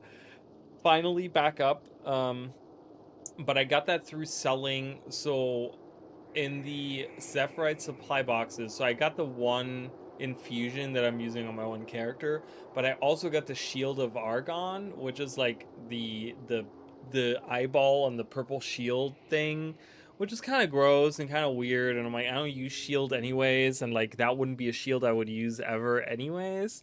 So I was like, and that gave me like 150, 100, more than that. I think it was like 180 gold or something. So I'm like, yes, I'm back up on money. Hey, how are you, Bear Cohen? Welcome in. Sorry, I'm yawning. I did not sleep very well last night, so I'm really tired. I only have that much gold because I'm doing nothing. Yeah, I don't know. I mean, the thing is in Guild Wars 2, like, anything makes you money. Like, that's one thing that I really, really love about Guild Wars 2, is, like, you can just jump in and anything you do, you make money with it. Right? Like, that's what I really love about that. So, alright. Palawa Joko. Ah, my ever loyal minion. Those Asas never gave me a moment of peace. Remember, Asa was the one that defeated him, and then now Varish Asa is also trampling through his domain here. Yes, Master. Varish has placed the balance of her forces square atop your throne. We shall regain my throne, and all thanks to these well-to-do hero types. They have no choice but to destroy her vanguard and retake my palace for me. Well, hello there, well-to-do hero types.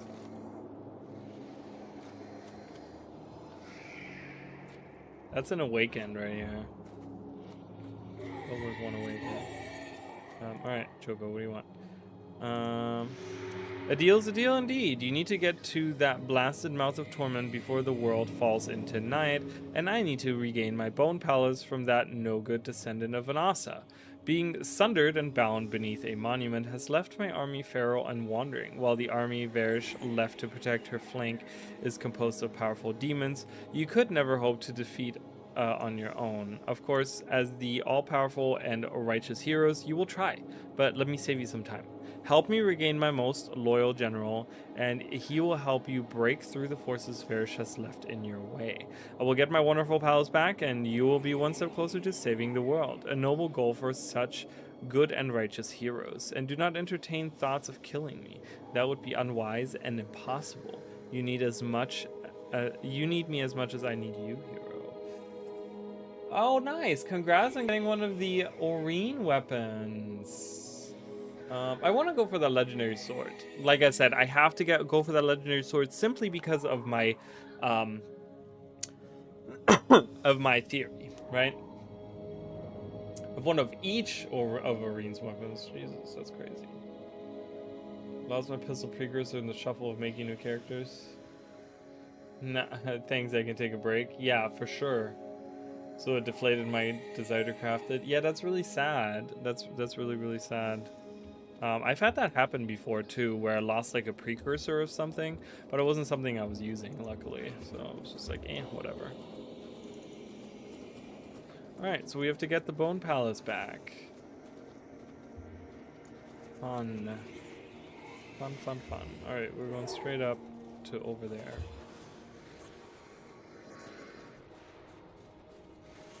Let's kill these guys first. But yeah, that's exciting. I mean, that's a lot of work to make that many legendary weapons. That's a lot. That's a lot for sure. Oh, why do I have Zed with me still? I need to get rid of him.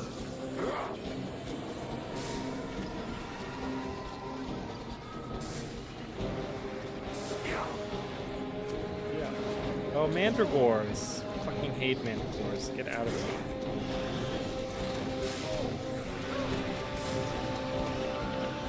Queen. Attack the queen. Oh, we're dying. We're slowly dying. There's way too many enemies. Doom Spider. Get rid of that thing. Get rid of the Master Max. Why is this?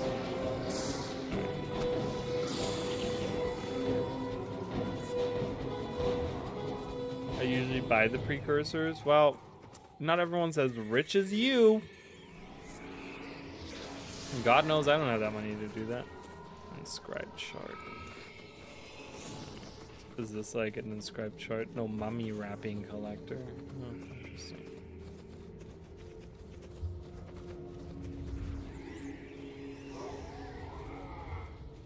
I had the free one from the... Yeah, I still have the free one. What was the free one that I had? I think it was the scepter, and I still have it. It's either the scepter or the hammer, and I have both of them, but I haven't worked on getting... some of... Oh, Minion of Joko. I was like, who's following me?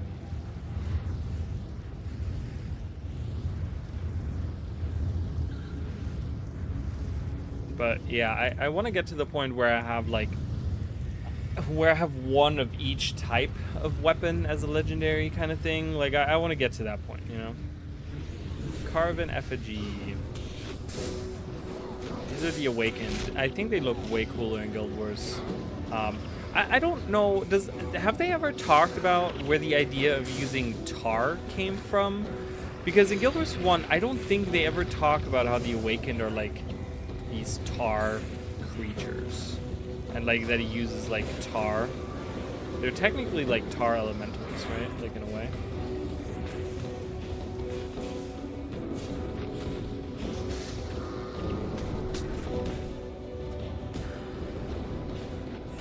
Was that ever like explained? I mean, I can see the connection between like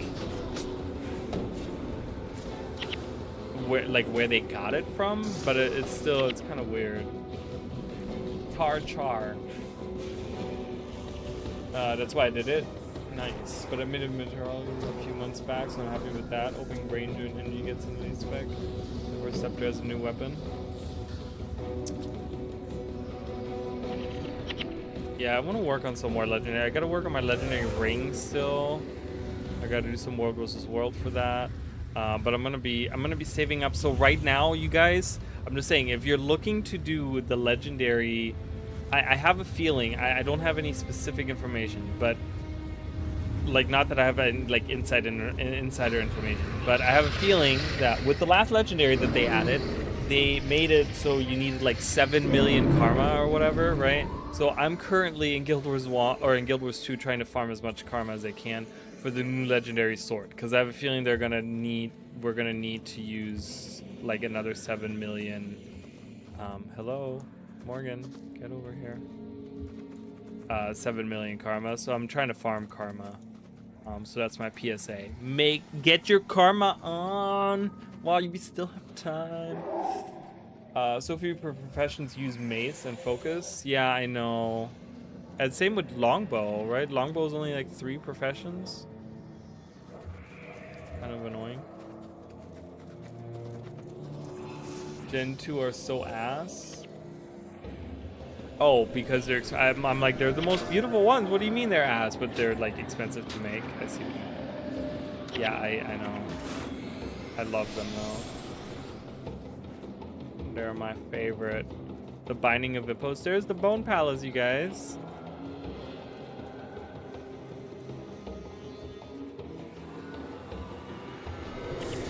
Booyah. Take that. Yep. Ignorance. Can't use signals. Great. Hello.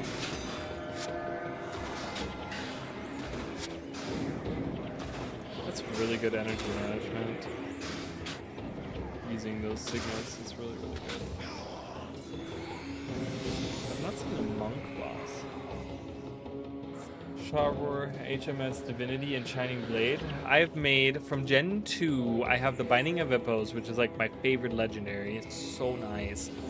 Binding of Hippos, Shining Blade.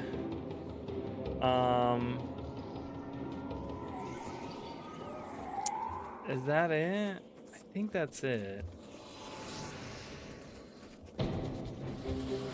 Just those two, I think. I have a bunch of legendary ones now because of the Wizard's Vault. You know, you get access to a ton of those. So I want to work on some of that still too. Oh, hello. The Acolyte? Are you the healer? You're the healer. The Centaurs are the healers of the Awakened, which is really interesting.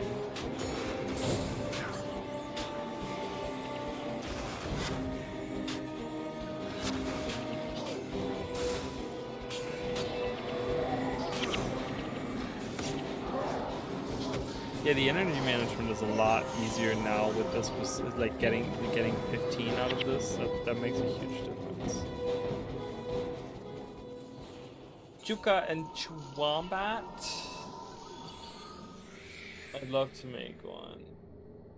I don't have that. Gen 1 is like so much for CORSAIR map completion. Yeah, I don't know. I know a lot of people kind of dislike the that aspect of it, but I actually don't mind the map completion, because the thing is that I love CORSAIR so much. I love going through it, and so I can just go around and like there's a lot of characters that I have out of my 28 that I have that are sitting at like anywhere between 60 and 80% done world map completion. So I just go in, like it's really easy because you can just passively do. I don't know. A lot of people hate it because they see it as this task where they're like, okay, I got to go through and complete all the maps. But you can get maps done now in like 15 minutes if you use your mounts. Like depending on the map, of course, it's like anywhere between like 10 and 20 minutes or something. You can get a map done. And I just do like one a day. Like I go in, I'm like, I log in for like 15 minutes, I do a map, boom, all right, I'm done. And like if you do that every day, because there's only like, I think like 37 core maps, within a month you have map completion. All right, like on one character, and you get two gifts of exploration out of it, you know. So do a couple maps a day when I do map completion. Yeah, there you go. See, and that only takes like half a month to get that done, like to get it completely finished. So all right, we did that. We got the general. All right, so deal's a deal. All right, so they're gonna follow me now, I think. Yeah, okay, so we have all these minions now. Look, we can look at them now.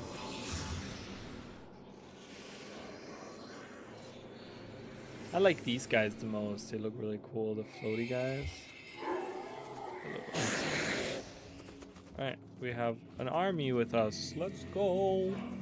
Mystic Tribute. Yeah, so that was one of the things, and it's funny that you bring it up because I was just thinking about that earlier. You know, I talked about the changes that I wanted to see in Guild Wars 2. I made a video on that, right? And one of the things was, it's weird because in the video I talked about wanting reward tracks for PvE, but I didn't even talk about the main reason why. One of the main reasons is the Mystic Clovers, because the thing is that like PvE has like PvP and World vs. World, they have reward tracks, so it's really easy to work towards Mystic Clovers. But you don't have that in Guild Wars or in PvE, right? PvE doesn't have a specific track where you can work towards Mystic Clovers, and it's all about gambling away your Mystic coins, right? The other stuff, yeah, okay, ectoplasms and all that stuff, you can get all that, whatever, right? But like the important part is Mystic coins, and Mystic coins, you can only get a set amount of them throughout the game, right, through different tasks, and that means you have to do like the thing that really I think why we should get PvE tracks is because in PvP and World vs. World, it doesn't matter what you do, you're always working towards getting Mystic Clovers. It doesn't matter which task you do, because as long as you have participation, or as long as you're, you know, doing matches in PvP, you're going to be working towards getting Mystic Clovers. Whether you lose or win or whatever you do, you're going to get those, right? And in PvE, you don't have that. In PvE, you have to do specific tasks to get Mystic coins in order to be able to gamble for Mystic Clovers. And that, like, is just like, you know, or buy them, which is like more expensive. You could buy them, right? Whatever, right? But you still need Mystic coins for that. And it's like, but Mystic coins aren't easy, like you can't craft them or you can't get them from specific things all the time. Like there's a limited source of Mystic coins unless you use your money. But you don't have to do that in PvE and PvP or World vs. World. And that's one of the things that I don't understand. I'm like, there should be a way for us to get Mystic coins, at least, if not Mystic Clovers in PvE, right? Like it's one of those that I would really, really love to see. Oh, do you see I did see the news today. I did 4 maps. So anyways, that was kind of the thing. It was just, I really wanted to, like, I really think ArenaNet should add some kind of PvE reward tracks. They don't have to be gigantic, like they don't have to be these, oh my god, you make like 100 gold a day making these, like, you know, it doesn't have to be something like that, but it's just give us something that lets me earn Mystic Clovers in the game, or Mystic coins at least, right? Like something like that, right? I did see the news. I did make a video. So if you guys want to check out on my channel, on the YouTube channel, I do have a video out where I discuss, I read the blog post and I discuss it. So if you guys want to see my opinions on it, you can check it out there. Just felt like blasting through it all last month. Yeah, I mean, you can do map completion with mounts now. It's so fast. It's so fast. You can just like zoom through it all. Like it's really like, it's a non-issue, I feel like. I get that it's a drag for some people. I don't really find it that. Like, to me, I think back of the first time that I did map completion, it took me like 3 months to get map completion, when you still needed like World vs. World and stuff like that. Dude, that, talk about annoying. Like, that was the first time I did that. I did Warbringer for World vs. World for my legendary backpack because it only took me time. Oh, that's kind of nice. That's kind of nice. I did the I actually did the Ascension in PvP. Yeah, I know. Ever since then, I haven't really PvP'd because I have kind of out PvP'd myself after that. So New core Tyria mastery, mystic points from leveling up instead of mystic spirits. Something. I mean, like, not mystic shards, but maybe have it where you gain, like, maybe you can exchange mystic spirit shards for mystic points. Like, give us a vendor like that, you know? And have like a high rate, like have like where you get like every 1,000 spirit shards you could have maybe a mystic coin, so that we have some kind of, like, I understand a lot of people need spirit shards, but tomes of knowledge are really easy to be obtained, and like there's a lot of different ways that you can get mystic spirit shards in the game, so I feel like that would kind of alleviate maybe, I don't know.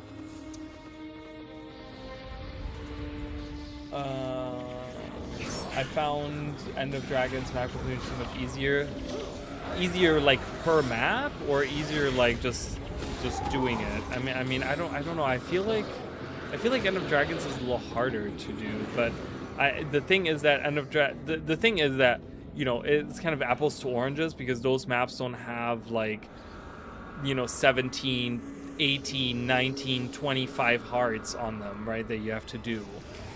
Which I think is the biggest, because let's be real, if the core Tyria map completion didn't have the hearts, people would be like non-issue, because I think it's the hearts that people get stuck on, right?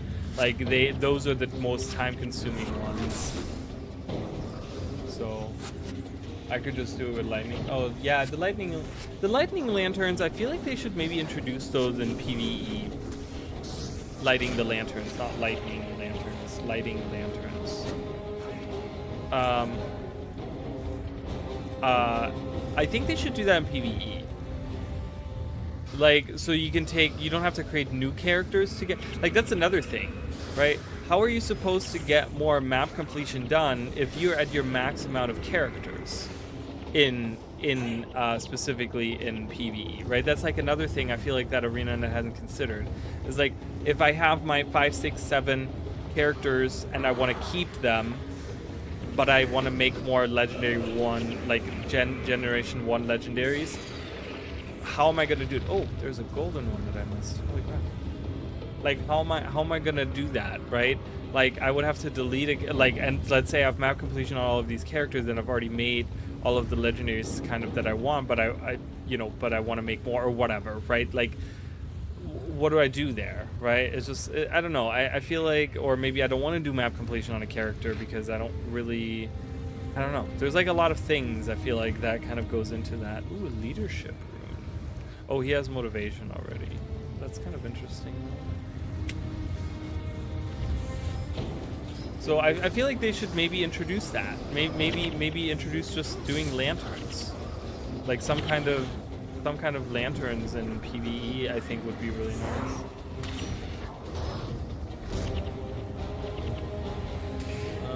Instead of grabbing that item from the core tier merchant that gives you the item from doing events on maps, they should sell an item that's forced into to become when you finish events. Doing events.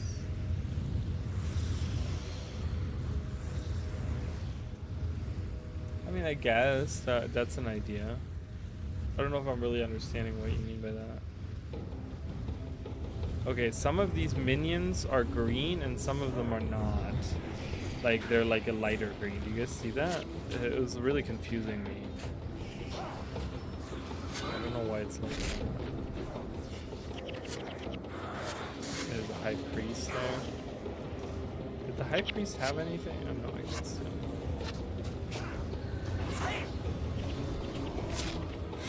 Like, instead of going to a map and using that item to get a powerful vial of blood or shiny baubles, use it to gain a buff. But what do you mean, get it? Like, instead of going to a map and using that item, what item are you talking about? Or shiny baubles, you use it to gain a buff that lasts an hour and whatever you're doing.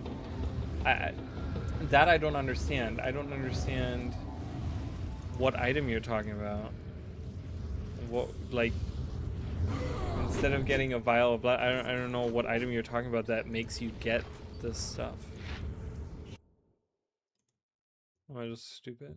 Or just stupid? Oh, the packed supply. Oh, those guys. I don't know. I just feel like that's so convoluted and weird. Like that's I feel like that's like, you know, I feel like that's just like too much maybe. Like it's too complicated. Just make it simple, you know? If you're gonna do something with Mystic Coins, make it simple. Like, don't do this, you know, cockamamie like bullshit thing. Do we exit here? Oh, I think I get out. How do I get out? Oh, I couldn't fit. Wait, well, how did that not work earlier? That was weird. Oh, I can capture a skill here. Capture Spellbreaker. Alright, cool. I unlocked a new elite.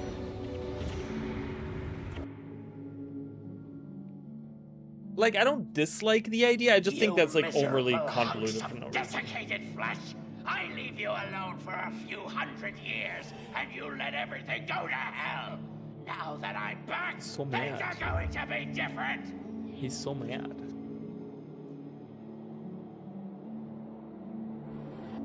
Huh? Oh, Talcora. I thought you were someone else. I know. You expected Milani. Yes.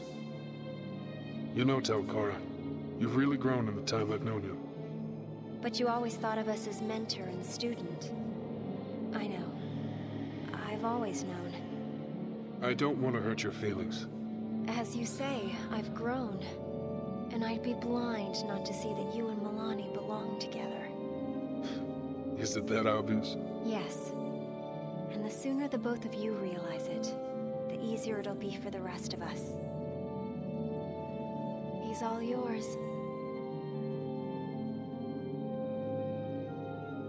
How much of that did you hear? Most of it. I have very good ears. I want you to know that I do care about people. Not just Princess. Princes are people too. I have to remember that. And remember that I'm not always right. We do belong together, you know. You think it's that obvious? Only to the entire rest of the world, Cos. Oh, they're in love. No, no, no! Mummified flesh on the left, dried bones on the right! No, your other right! You worthless bits of animated anatomy! So Palawa was having a hard time getting his forces back up and running. Not for long though, because he takes over all of Ilona within a couple hundred years.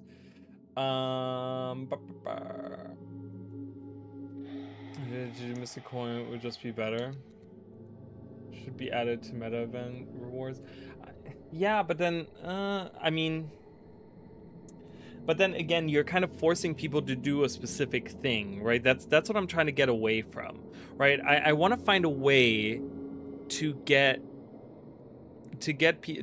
have people be able to do whatever they want to do in PvE and still have the ability to get Mystic Coins, right? Because always forcing people to do a specific thing, it's not necessarily a bad thing, but it's just kind of, it takes away from the experience to me, because then it's about just chasing that carrot rather than just playing the game however I want to play it, right? If I want to go hang out, and that was one of the things that I talked about in my video as well, was that, you know, if you have these reward tracks, that means that me as like a veteran, you know, 12,000 hours in playing for 14 years, I can go in and help a new person. And because I have a PvE reward track that gets me my Mystic Coins, I'm not missing out on creating legendaries, but I'm helping this new player get through the world because I can just do that, right? And I'm working towards the goals that I would be working on anyways.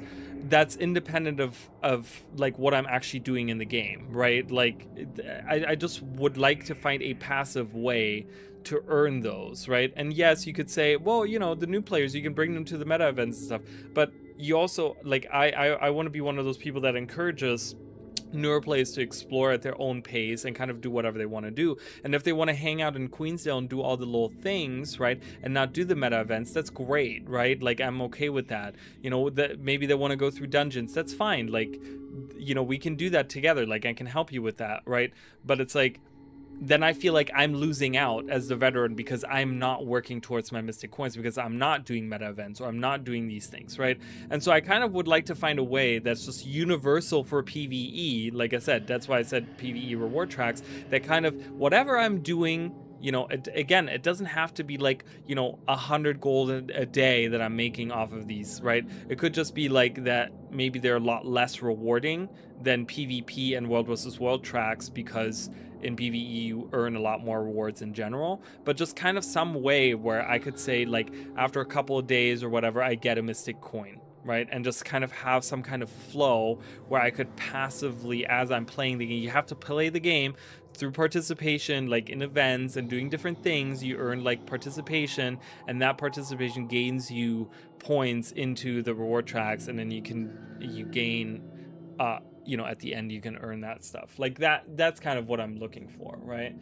A PV rewards, I would be like the new World vs. World beta rewards, add them to the rotation of the whole scoping rewards events gives you on maps, is what you're saying, me things.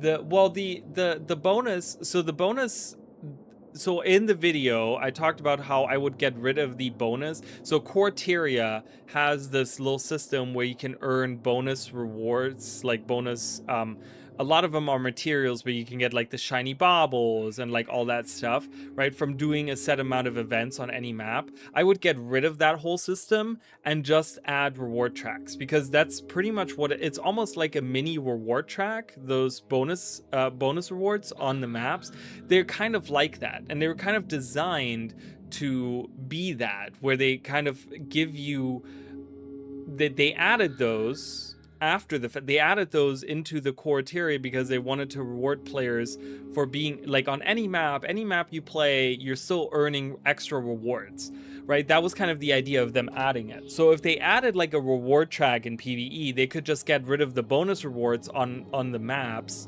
on the CORSAIR maps, and just say, hey, you can have your own bonus rewards that you can select yourself, and you can work towards what specific rewards you want to earn, right? And so again, you guys can watch that video. It's probably a lot more articulate that way, you know, in the video there.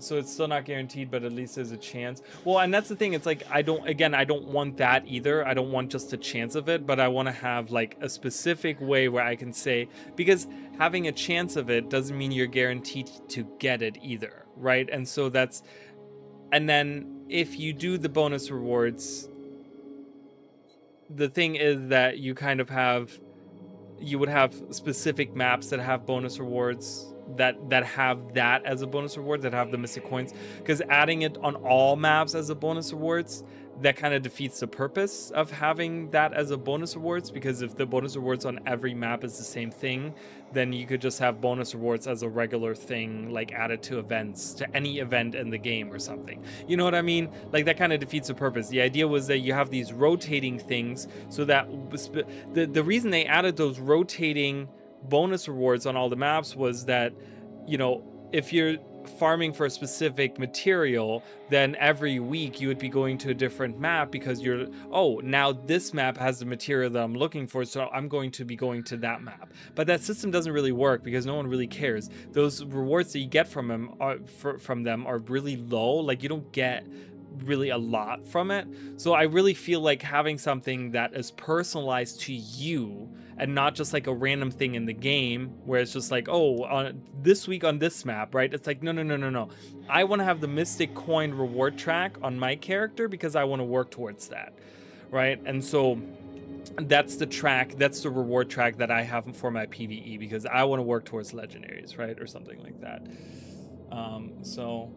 But yeah, running around, around me could give me a Mystic Coin. That'd be nice. Yeah, but and that's kind of what I'm saying, because we don't have people, but I definitely prefer reward track over there. Yeah, right. So I'm gonna be able to buy 90 of them at Vault Refresh. I do that now, going different maps for materials. Oh, see, so you actually use that system. That's very interesting. I haven't met a lot of people that kind of use that system, but that's what I kind of imagine they could really do. Like, it doesn't have to be necessarily like a reward track, but I would want something like, I don't know. I feel like the bonus rewards on the Corsair maps, they're not really that impactful because you only get a few every few events that you do. So you have to like seek around and find events. And I feel like there's more efficient ways to really do it. But I feel like if there's a personalized way where I could say, hey, there's a PvE reward track, and even if I'm just hanging out in Queensdale, helping out a new player, just doing events there, I can earn participation towards this, right? And so it's like, it also, like, people could say, well, then everyone's going to go to the starter maps because that's the easiest way to get like participation. But it's just like, it's kind of like World versus World, how I feel like they should do the participation, where it's like, once you have a set amount of participation, if you keep doing stuff every 5 minutes, you keep your participation up and you earn rewards passively. Hey, how are you? Thank you so much. I appreciate it, Oscar. Welcome in. It depends on what you're looking for. I use it so I could craft draconic lodestones. Yeah, draconic lodestones is one of those that's like very interesting. I've kind of set. I actually collect. I have the jade bot thing where you get jade slivers now, and so with the jade slivers, I buy Tyrian defense seals. From Icewood Saga, and with those you have a chance, you can get the lock boxes or the loot boxes or whatever they're called, at the Eye of the North, and they have a chance of dropping the draconic lodestones. It's a low chance, it's a very low chance, but you get a bunch of other materials. So I've been kind of doing that. Just going around killing enemies anywhere in the world earns me jade slivers now. And so once I have a lot of jade slivers, I exchange them for Tyrian seals. The other thing you can do also with Tyrian seals that I found out is if you have a lot of the, when you do the rifts, the rift thingies, what are they called, the rift essences or whatever, if you have a ton of those, you can exchange those for Tyrian seals, defense seals as well, and you have a chance of getting those out of the boxes. The script boxes, I think the ones that are probably the best ones to go for are the Omicron boxes, the Coden boxes, I think the Tengu, is it Tengu? The Tengu boxes, I think those are like some, you have to like look at those. Hold on, let me see if I can pull them up. To Wiki Tyrian defense seals. Hold on, I'll pull these up for you guys. So it's these that I'm talking about. Because that's kind of what I've been doing, and I've passively been earning this. Yeah, I can just paste that there. So, okay, hurry up. Yeah, so the Tyrian defense seals. Oh god, I zoomed in too much. So these guys right here that you get from the Eye of the North. So the vendors, you get these from doing Dragon Response missions. You can also get these for a bunch of materials. So I have been getting them for the Eternal Ice Shards, or you could even do it for the chilies. You could do it for the different maps. You get those a lot. Like in Path of Fire and stuff, Path of Fire and stuff, you get a ton of these. You can keep these and exchange them. The Rift Essences as well. So if you talk to Gar, you can exchange all of this. Specifically the fine ones. You get a ton of these and you can just exchange them, right? And so there's a ton of things that you can exchange. I do the Jade Slivers. So I get the Jade Slivers from the Jade bot module. And then you can go to the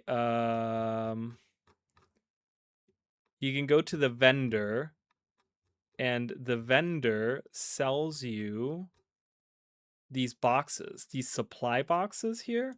So when you, for 25, you can get these supply boxes, and some of them have a really low chance of getting amalgamated gemstones and draconic lodestones. So if you're really lucky, I mean, you get a bunch of these materials, and depending on which box you do, you get like different materials out of them.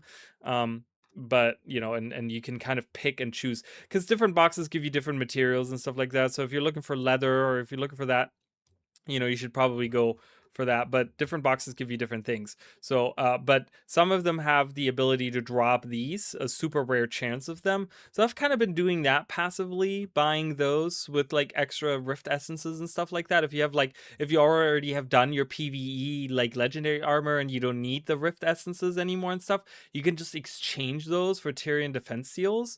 And yeah, and you get like a ton of you can get a ton of materials, like other materials, and then other things. So there's a code and supply box. So the code and supply box gives you wood and also leather and fangs.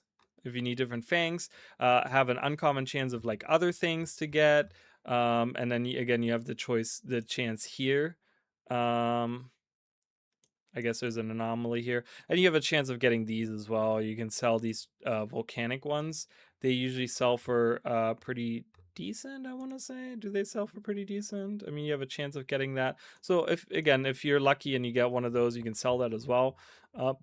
But it's like doesn't cost you money. Like I look for ways for finding materials that don't cost me gold in the game. Right, and getting Tyrian defense seals through slivers, because the slivers, the jade slivers, I think is they're called, right? Jade slivers, jade sliver. So I have the module, the recycler from the jade bot. That is, so if you go in, you get like one jade sliver. There's some of them, like if you get a broken brass, you get 200 of these. For 10 of these, you can get one defense seal. So it's not like you're getting a ton, right? Do you buy trophy shipments? I don't buy trophy shipments because trophy shipments cost gold. So the thing is that like I'm trying to find ways to get materials without spending gold, because the like there's so many others when you make legendaries, there's so many other, like you need the mystic rune stones or the icy rune stones, and they cost like straight up gold, right? And I'm always short on gold when I make those, when I make my legendaries. I'm always short on gold because I'm constantly buying those rune stones, and I'm like, okay, I can't, if I'm exchanging, if I'm buying the trophy shipments, you're spending a ton of gold, and it's just like, ah, man, you know. But that's why I like getting the jade slivers, because this might be, you know, this is straight up like gold in my pocket, I guess, but I could just neglect that because these are negligible amounts of gold that I'm getting in my pocket. I'm getting jade slivers for them, and then with the jade slivers I get Tyrian defense seals. And again, if you have rift essences as well, like I think a lot of people overlook the rift essences thing, because that's a lot. Like the other day I realized I had like 5,000 of the fine rift essences that I didn't need, and I was like, oh yeah, this is the one where I want to go in and just kind of exchange all of that. All right, so rift essences, I would 100% tell you guys to, like, you know, exchange that. I mean, any of these, right? The otter things, once you have the thing for otter, you know, a bunch of these. I mean, these are a bunch of random things. The mosaics, you know, if you need them, don't exchange those, right? But there's a bunch of other items that you get randomly for doing random things in the game. Like these maps, no one uses the treasure hunting kits, but you get them all the time. You get them all the time from like random, you know, you get them from like random shit all the time. I have a ton of these in my inventory all the time. So you can just exchange these for some Tyrian defense seals. Right? Like, I do that when I have gold and an abundance of magic because the Wizard Wall don't need tier 6 materials anymore. If you get Gift of Might and Gift of Magic, I use trophy shipment to get those materials, silver, gold. I suppose, but then it's kind of because you have to use gold to buy those, and then you're kind of, I feel like you're not making a lot of gold out of it. Oh, I have that one. That's the other legendary 2 that I have. The Claw of the CORSAIR. I have that one. I like that one. All right, have fun.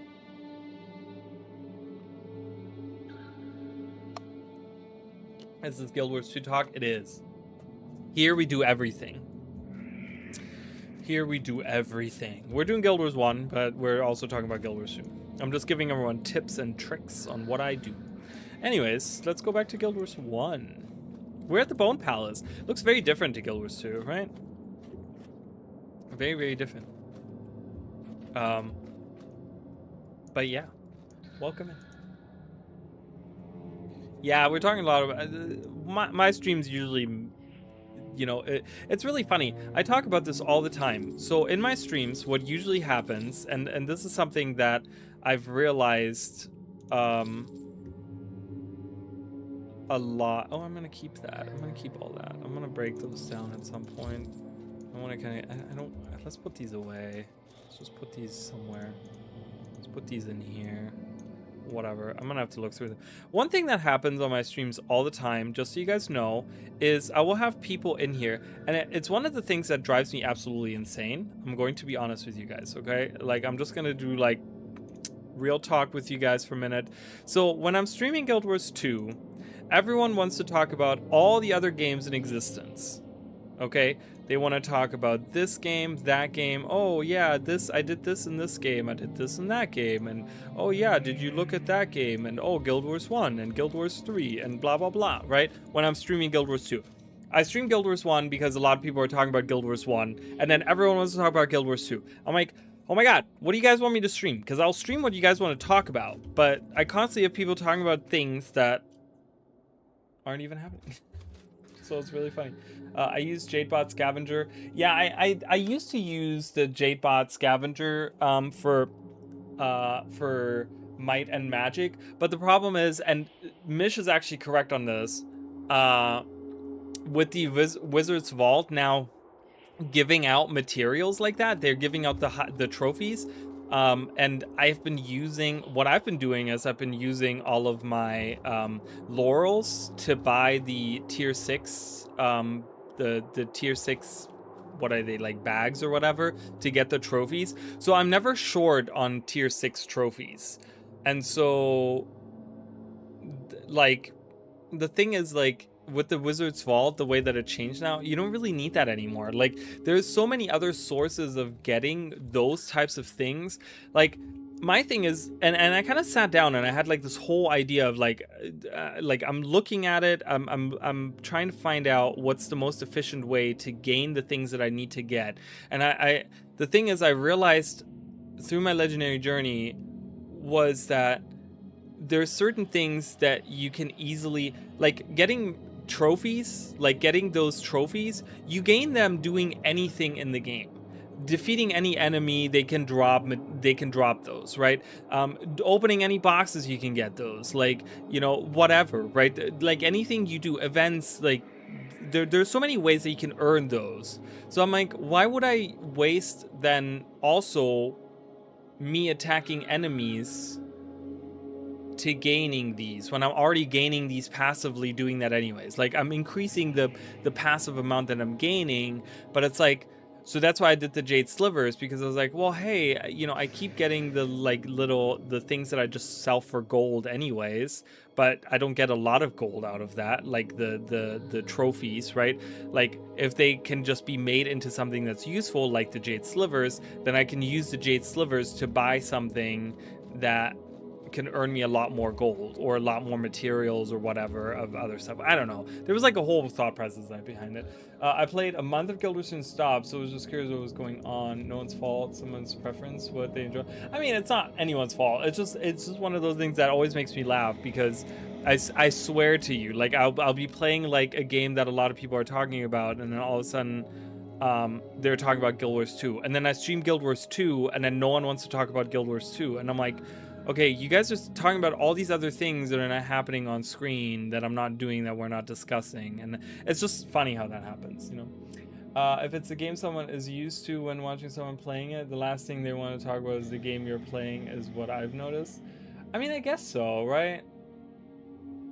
Usually my fault when Guild Wars 2's discussion is always on my mind no matter what game someone's playing.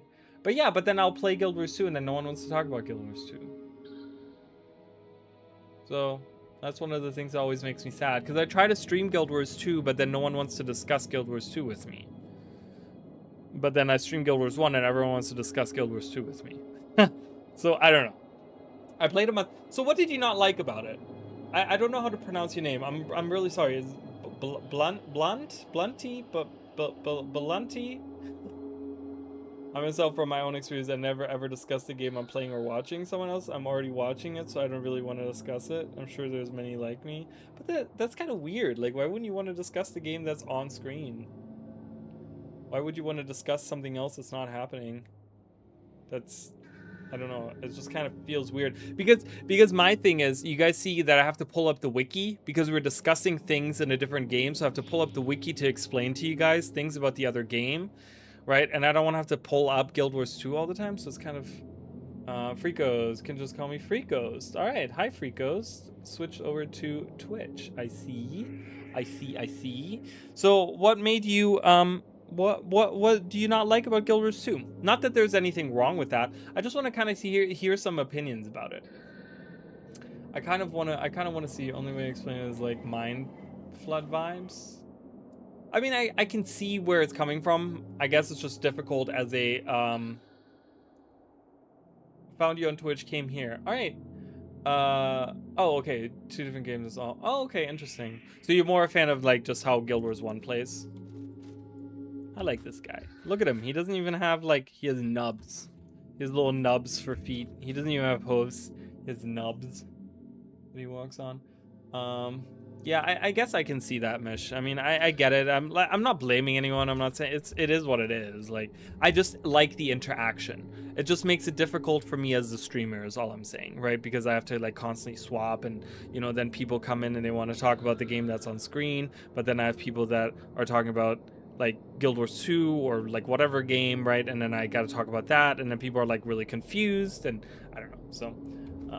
So it's just one of those things where I'm like, oh my god, it's so much to juggle. Because there's this lot, right? Because like I got to pay attention to chat. I got to make sure that I'm not losing any frames. I got to make sure that I'm not dying in game, and that I'm fixing my build. For 15 seconds, target ally cannot be target of enemy spells. That's really strong, I feel like. In a spell-heavy area, that's probably really good. But it's an enchantment, so I don't know how good that's going to be.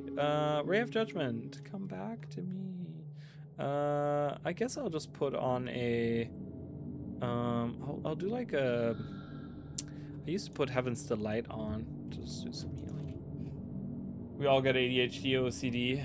I have some parts of it for sure, you guys know. Specifically when I'm like really excited about something, and when I'm trying to get like a point out, I kind of like stumble over my words, and then I don't make sense. And people are like, O'Reilly's an idiot. I'm like, I know, I don't know what to tell you, okay? But hey, whatever. All right, so the Great Palawa Joker returns. I can't say everyone will be happy to see him back, but matters had gotten out of hand with Varish's troops garrisoned here. Those demons enjoy devouring souls, and with an undead army about, well, you get the idea. Here, this is from our coffers. Thanks. Alright, so I'm not reading all that, but we're following to reach it. You must face the Horde of Darkness, the very Margonites who fought the gods when Abaddon stormed. Alright. Ooh, are you guys excited for Guild Wars 3? I asked that as if we know what Guild Wars 3, what kind of game Guild Wars 3 is. We have no idea. No one knows. No one knows what kind of game it is. I guess I'm excited enough. Oh my god, I don't have any good equipment on these characters. Alright, well, that leaves me time to work on that. I swear I saw someone with a full bar of yellow skills, elite skills. Definitely a cheater. Oh, did you see that? Where did you see that? That is definitely cheating. You can only have one. You can, well, I think you can have up to 4 at, if you're lucky, you can have up to 4, because when you're capturing, you can have up to, I think you can have up to 3. You can have an elite skill and I think 3 signets of capturing with you. And so if you happen to go to an area that has 3 skills that you can capture, you can have 4 elite skills on 1 bar. But you have to be really lucky to kind of get that, like get to an area that has, you know, and then they're kind of random skills anyways. That's the only time. Once you port back to town, you lose all those skills and you're down back to 1. But yeah, so. Yeah, so so right now, for Guild Wars 3, you guys, have you guys decided on like a main character, like a main species that you're gonna be using? Awata, glowing shard. You get an ancient artifact. I don't want to do that. Wait, where am I going? I'm going the wrong way. Wait, am I going the wrong way? Gotta go to the Shattered Ravine. I guess the best way is to do it. Especially of those 2 professions. Like a full bar of elites. Yeah, maybe. I don't know. So far it's definitely a Sir with the most recent. Coden probably. Look at that. I love that we have a spread. Because I'm definitely human so far still. Because I like playing human games. So for my main characters at least.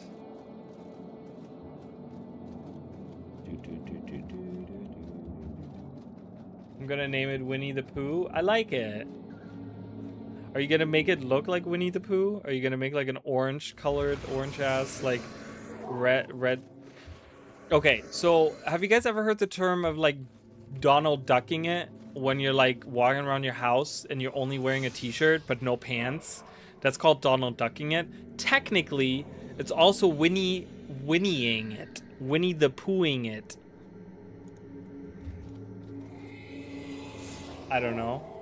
I mean, you should if you're gonna name your bear Winnie the Pooh. You better have an orange ass freaking Coden. My guys. Okay, there you are. Jesus. This is the same way as Guild Wars 2 than Asuran. If they change it and it's based on like Final Fantasy, where once magic-based race, warrior-based race, Donald Duck was invented first. Well, that's true. Yogi? Does Yogi not wear pants? Yogi doesn't wear pants. That's true. Yogi doesn't wear pants.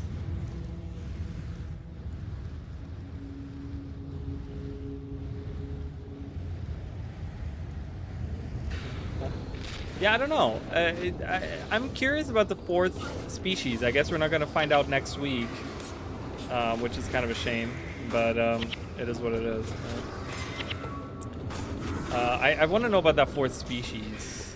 I don't know. There's been so much discussion about the 4th species, and I've heard everything. I've heard all the different things, all the different like. Are these reawakening? They're reawakening, aren't they? All right, let's heal. Do you know where?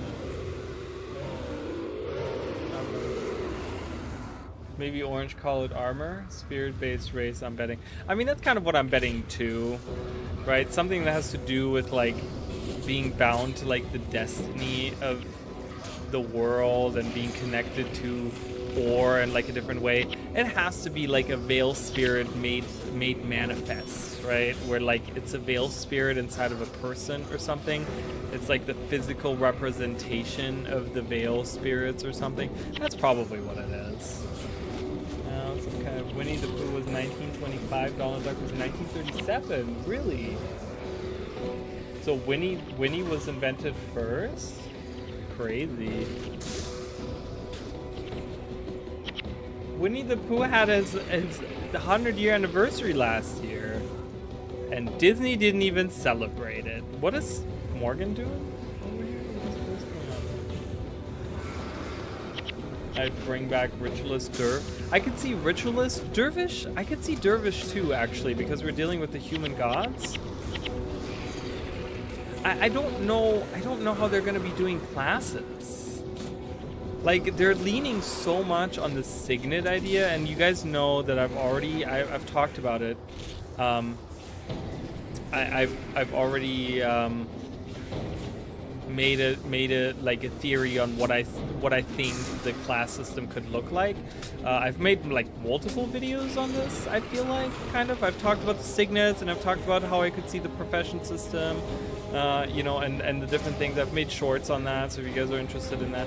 So I don't know. I feel like I'm probably going to be way off on any of that, but it was just fun to kind of theorize and come up with some different ways of doing it. But I don't know how they're doing professions, because that's the thing, they haven't mentioned professions in any shape or form, right? And I don't know if they're doing this on purpose, if they're trying to keep it like for a big reveal or something. I don't know, but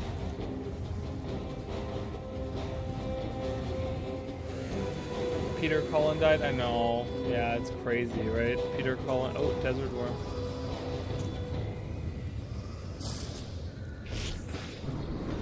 My sister kept, I was hanging out with my sister earlier today, just because of the whole like ISP thing and stuff. We were dealing with that together.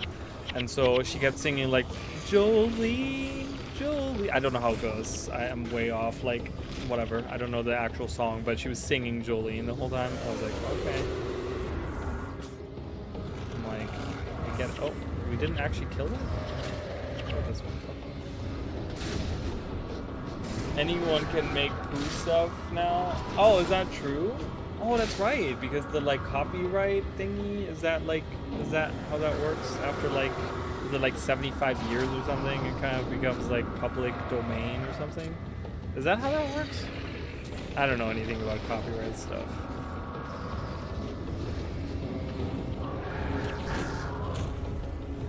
You know what I just thought of?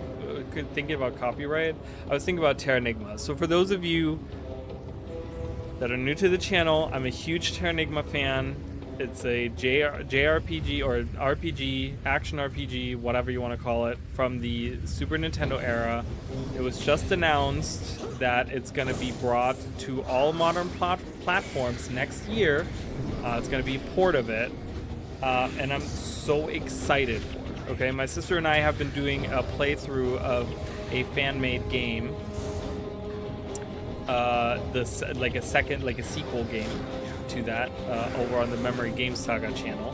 But yeah, I'm so excited to see. I'm gonna be playing it. I'm probably gonna do another playthrough of it on the channel when that comes out. I did a playthrough of it on the channel.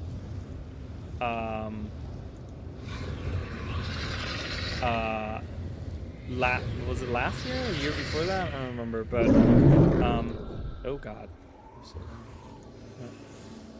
But yeah, I'm very excited. Jolene is specifically like 66 years or something. Try to hold on, extend. Disney didn't with poo. Guess they gave no shits. They gave no poo? I guess they didn't. I guess they did not.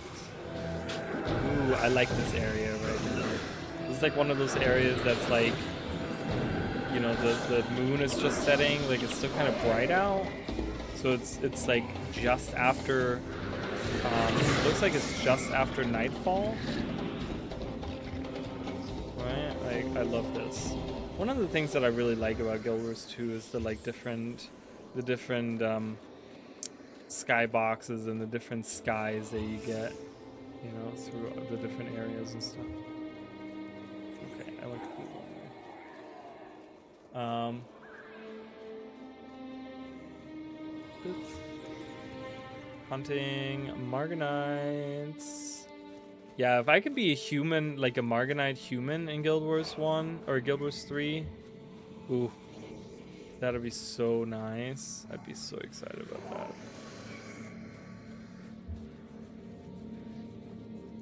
I'm just gonna kill these guys real quick. Go. Beep.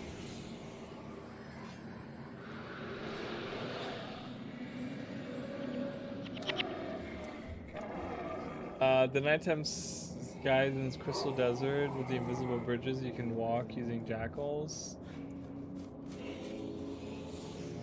Yeah, that was really cool. In Guild Wars 2, you mean? Yeah, that's really cool. How about Largos? See, I could see Largos being a playable race at some point. Not for the initial. thing, but I could definitely see it be something maybe where, because I really feel like having the Marganites and having Abaddon in the game, I really feel like we're gonna see a lot more of the Crystal Sea. Like we're gonna go to the Crystal Sea and stuff, and so I could definitely see this be a thing where like actual like skiffs, like boat battles are happening, and maybe some underwater combat or something like that where we go underwater, something like that. I don't know, I kind of feel like I could see that happen, and then maybe have like a Largo civilization out there, maybe. And like maybe that's one of the reasons we haven't seen a lot of Largos, because they were almost completely wiped out when the human gods fought with each other, and the entire the crystal sea became a desert, right? Oh, I could open these chests. I haven't been doing that. Can I open these? Ooh, I retained my lockpick, and I got a Dragon's Breath wand. Identify that. I've been trying to work on my like lucky and like wisdom thing, whatever it's called. A lot of things. Did you see where Rada 10 is supposed to be at? Did I see where it's supposed to be at? What do you mean? I know where it's at. I made a video about it today. I didn't make a video about it. I had made a video in the past about it, and I talked in today's video that I released. I talked about it, and I actually showed it on screen. I made a couple of pictures of there's one picture of Criterion Canyon, and then another one of where am I going? Oh, I think, do I have to continue through these ravines? I think I do. And then I made another one of like the specific location of ore. It is in Mount Maelstrom, yes. Crystal Sea DLC, yeah, that's I would imagine that would be a thing. But yeah, it is in Mount Maelstrom. It is in the northwestern area of Mount Maelstrom. It is in Criterion Canyon, which they name dropped Rada 10 or Rada 10 or however you pronounce it. I'm guessing the P is silent, right? So Rada 10, and they name drop Criterion Canyon, which is the area that you can find Rada 10 in Guild Wars 2.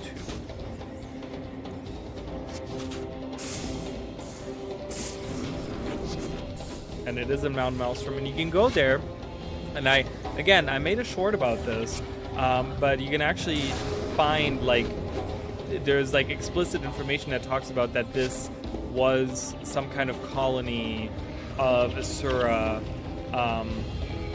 like on land before they came on land, like prior to them arriving on land during, between Guild Wars 1 and Guild Wars 2. But yeah, you can find like these carvings in there where they talk about the Asura and stuff. Where it's like early carvings of Asura or something like that is what it's called. But yeah, it's really, really cool. I really liked today's blog post in the sense that it gave us specifics, and it connected enough to already existing lore. Like one of the things that I feel like the other blog posts didn't really do that. I mean, the other blog posts did connect to existing lore. The Coden did, and they talked about the voice and like all this stuff, right? They talked about some stuff, but I like that they specifically named things that we can find. And I like when they do that, right? Because then it solidifies it to people, right? It gives them not just an idea of like, oh, you have to kind of picture this yourself, but it also gives you like, oh, this is where they work. Right, it gives you a specific location. It kind of has like, oh, this is how far from ore they were. This is where they were located. Like all this stuff. Like I like that. I like when they do that. Right. I like that when they did they talked about the Tugra Basin, right? And then we have in Guild Wars 2 we have the Monastery of Tugra, right? So that really is like, oh, okay, cool. That gives us a reference point, and we understand where these things are in relation to the later games. Right, and like I like when they do that stuff. I don't like when they have a blog post and they just kind of talk about like, oh yeah, okay, whatever. Like, for example, in the Coden area, in the Coden blog post, They could have talked about some specific area. They kept talking about the northwestern corner of Or, and it's like, okay, can you name drop a specific location? Just like an area, or like something that maybe has something to do with one of the points of interest there, right? Like something to kind of make it really feel like, oh, okay, this is the area they're talking about, right? Like this is the general area that they're discussing, you know? I kind of, so there's some blog post stuff that I like, and some blog post stuff I'm like, that could be better, you know? It's just me nitpicking because I'm not getting enough information, and I'm hangry right now. I really want a Norn DLC. I really don't think we're gonna see Norn. That's way too far away from Or. You gotta remember, the entire game is supposed to take place around Or. Like, we're not traveling far into like the Shiver Peaks, and like, I think a lot of people, and I'm not saying you are one of those people, I'm just saying I've seen like a lot of people where they're like, well, why is Char not in the game? Char should be in the game. It's like, do you understand how far Or is from Ascalon? Like, even just in Guild Wars 2, but in Guild Wars 2 also, they don't have really the scale. Like, the scale is a lot larger, I feel like, in Guild Wars 3, where like we're just gonna be in Or, and it's gonna be whole map just in Or, and this is gonna be like way far away. This is like talking about like across the continent. You're talking about like having a race there. Like, why would the Char be here, right? If they're fighting humans in Ascalon, right? If they're being pushed back by the humans, they're in the Blood Legion homelands, they're like way out there. Why would they be in Or? Right? That's like one of those things that I always like think about. I'm like, that doesn't make any sense, right? So I don't think we're gonna see Norn. I could maybe see Jotun. I could see a Jotun, like Jotun be playable as like a DLC like later on, because they are part of the Elder Races, and the Elder Races were a lot more active. So maybe we could see them like before their fall. Like maybe there's some that kind of survive. I don't know. I maybe something like that. I don't know. I can hold on hope for Char in the future. You know what? You can hold on to hope, right? Hope dies last is the saying that we have in German. But you know, I don't know how logical it'll be. Because again, and they explicitly told us that Guild Wars 3 is not going to be this global thing.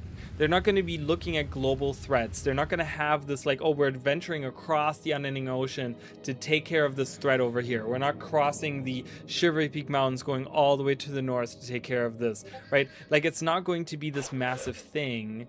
What's up? Why did I? Oh.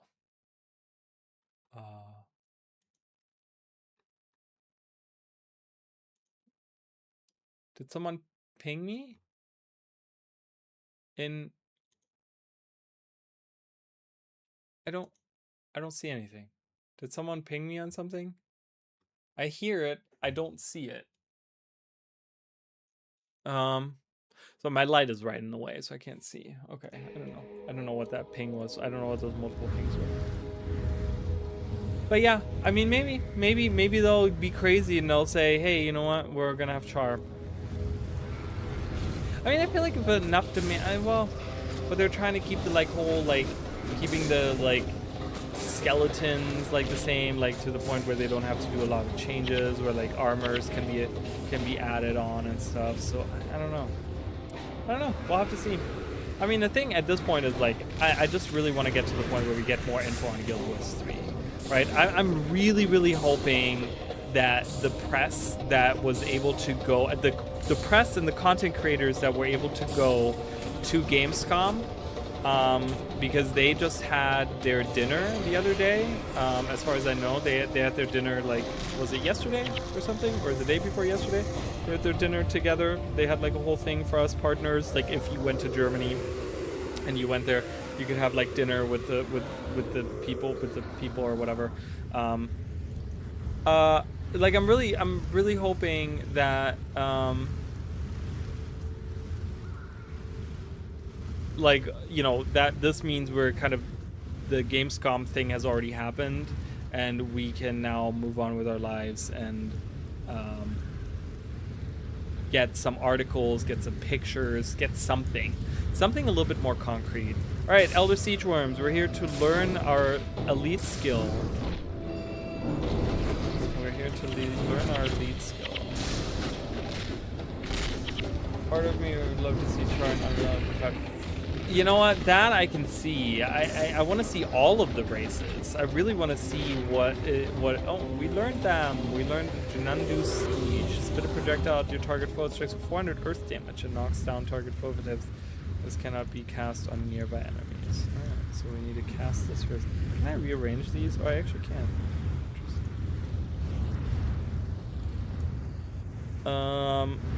Yeah, wouldn't that be interesting? I mean, I feel like someone's gonna make a render of that. Someone's gonna create a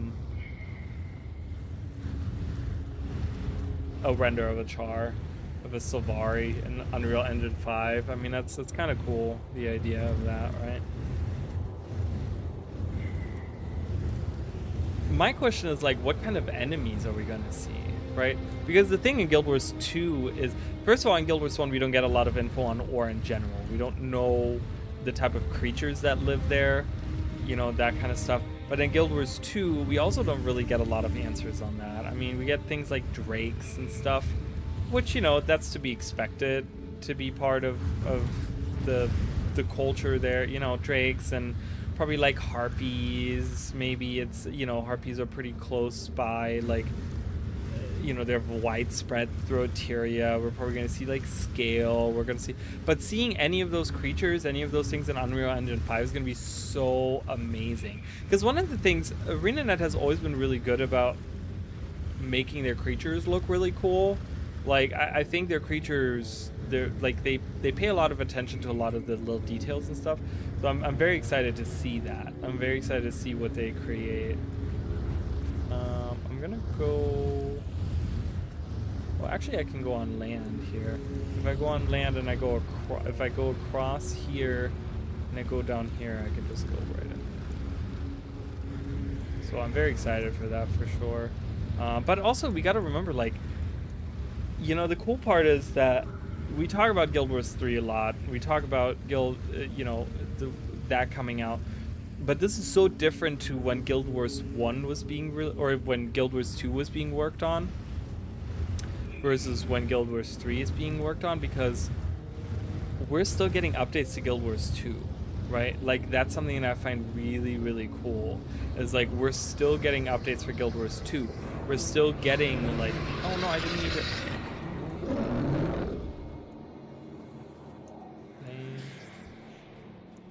Gotta find new Junandu over there.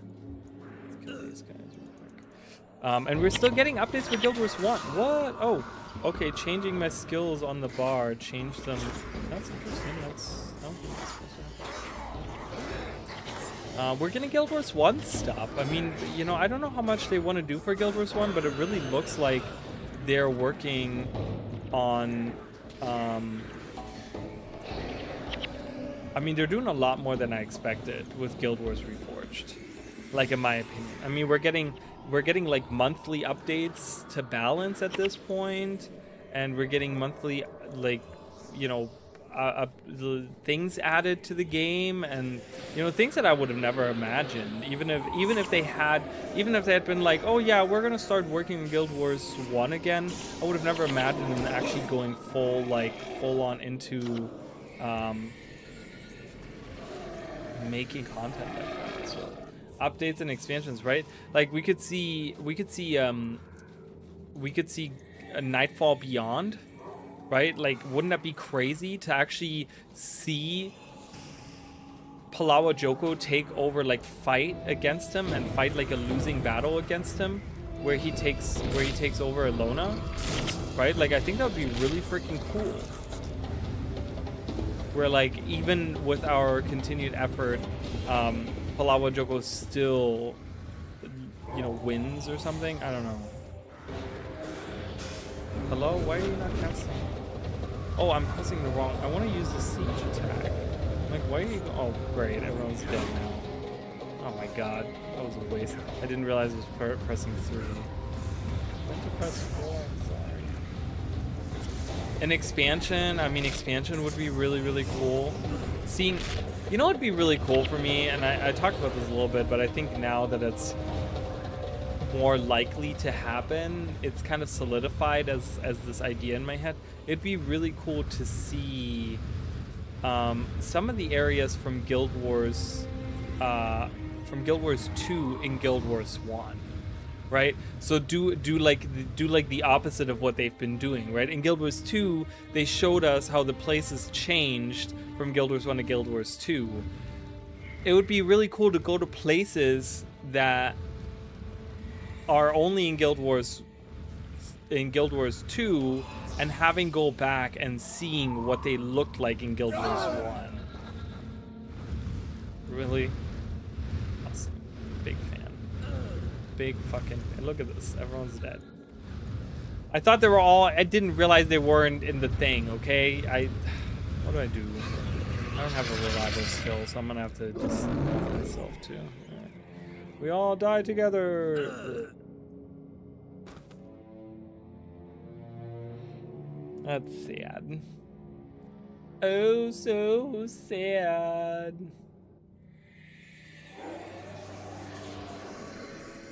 Alright, let's try that again. Because I'm an idiot. Seeing a Ra before its downfall? Oh. In Guild Wars 1, seeing a Ra before its downfall. How would they do that? Do you have like a specific...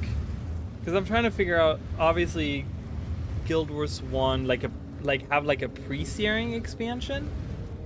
That would be interesting. Where it's like, where our pre-searing character can go to Ore, and we can have like a whole expansion there. Guild Wars 3.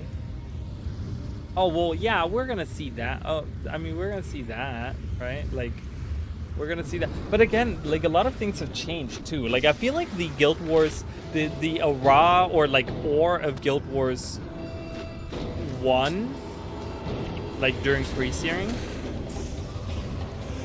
is not the same that we see in Guild Wars 3, right? Because there's like 1,000 years between that.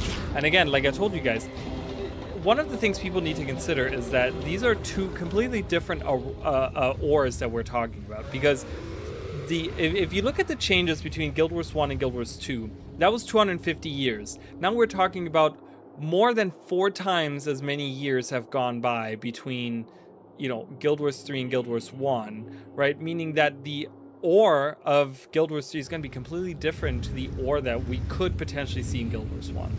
I would love to see a Guild Wars 1 ore, though. Like, that would be really freaking cool. Oh, can I just go on land here and then just walk over? I think so. I think I can just walk over there. Alright, guys, let's get out of these rooms. Like, that would be really cool to me. And then we would have, like, ore in 3 different timelines. Seeing ore in 3 different, like, eras that it's in. Oh my god, that would be so cool, wouldn't it? That would be so awesome, because then we could see it as in, like, how it was when, like, during the early times of humans, when humans were still kind of, like, thriving and stuff like that. And then we see it maybe during pre-searing. Like, pre-searing era ore would be really, really cool, right? Be right before it sunk. You know, like during the Guild Wars maybe or something like that. That would be really, really cool. And then have like the Guild Wars 2 version where it's just brought back up from the ocean depths. Like, that would be really cool. I would love that a lot. All right, we can just, I think we can just move on. I would like that.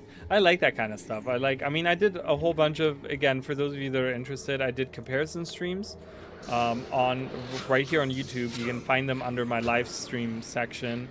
There is a playlist somewhere there's a playlist that's called like comparison streams or something, where I played Guild Wars 1 and Guild Wars 2 at the same time, and I compared the areas.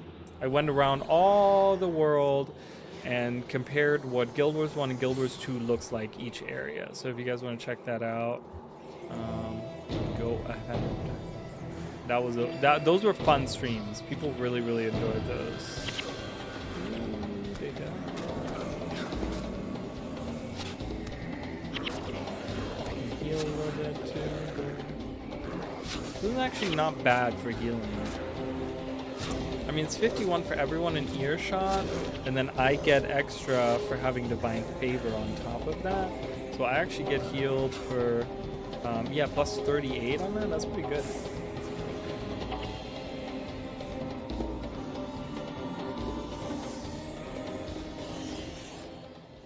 The Alkali Pan. Yeah, this area was really cool, right? We see that destroyed city over there.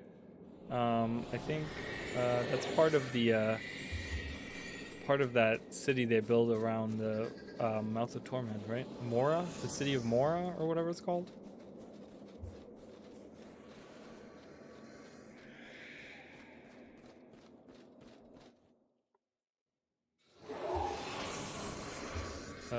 Oh, Ghostly Priest right there.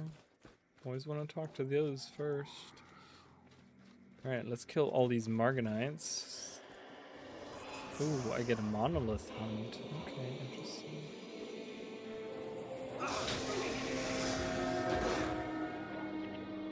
Swift Javelin. Invoke Lightning.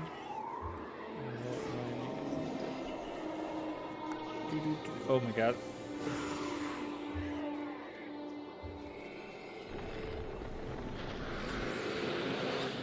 Attack the monoliths!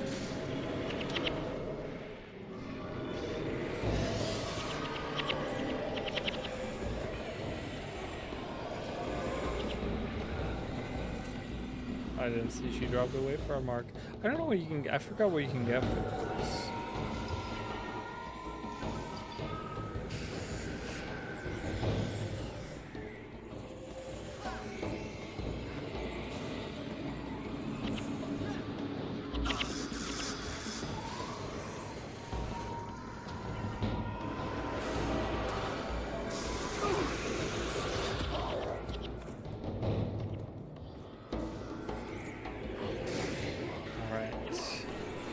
Almost there. I don't. Where are we going? Destroy the hordes. Oh yeah, we're following the bears.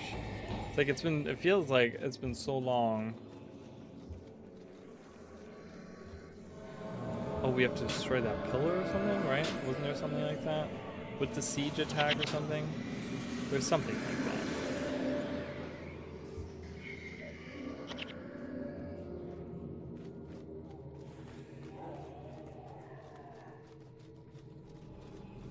You can get a hyena here. Hyena pet. At some point I gotta continue like my Paragon playthrough as well, especially now with all the updates that have come into the game. I feel like my Paragon is gonna be a lot stronger. Because just so you guys know, I did a playthrough of the game as a pet master, meaning that I have all these pets with me. And so currently, I haven't played it in a while, but we were doing all the dungeons in Eye of the North with just having as many Paragons as possible in the group and having as many pets as possible. And just using all these shouts to help all these pets and like make the pets stronger and stuff. It was actually not bad. It was not about, obviously not meta or anything like that, but it was actually pretty effective. And I feel like with the updates that have come into the game, I feel like this is probably going to be even better now. So maybe I'll look into that again. I gotta start streaming more anyways. I have been working on a little bit of a series. I've been writing some scripts for a little bit of a series that I want to do for the channel, but I don't know when that's going to come out at all. Like, it's going to be a while before it comes out.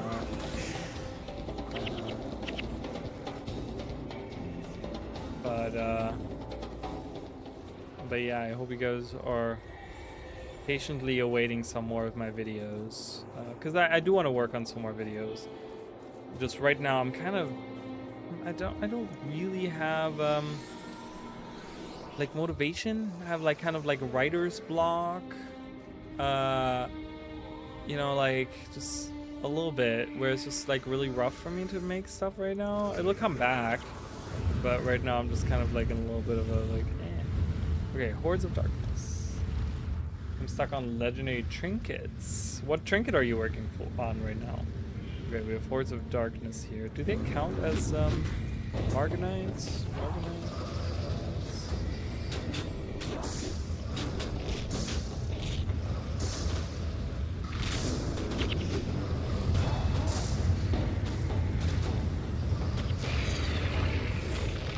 Yeah, they do. Okay. I'm not really doing damage, which is really frustrating.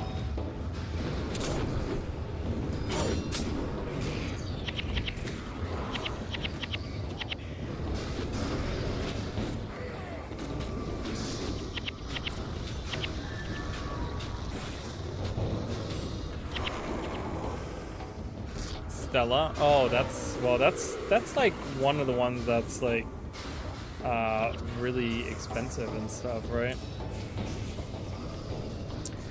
I'll work on it at some point. I feel like once I have worked on, I feel like there's gonna come a point where, you know, I've kind of exhausted all the things that I want to make, and so my money is gonna start piling up a lot more, I think. My motivational stacking. Well, that's okay. You can take a break from it, right?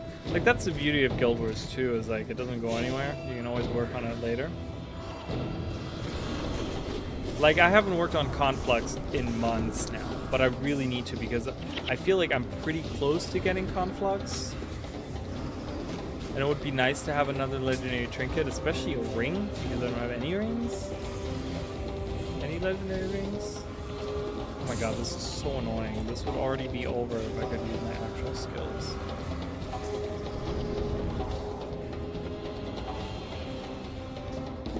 I need to use my 3 skill. What are they using that they're not?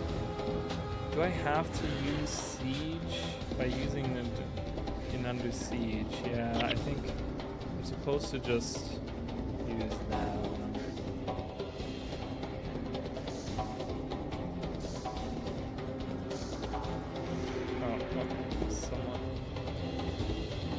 Made 2 endless summers. Oh Jesus, that's a lot of grinding. Yeah, I don't raid. I don't do like fractals really that much, beside like quick play fractals. So I don't really have the like money and the like amount of stuff coming in. Ooh, I could have, if I had gotten another thing, I could have captured a skill here, but that's okay. No worries about it. Siege, go! Okay. We have 2 desert worms on us too. Great. Big. He does a ton of damage. He does 360 damage? I'm dead. There's no way I can survive this.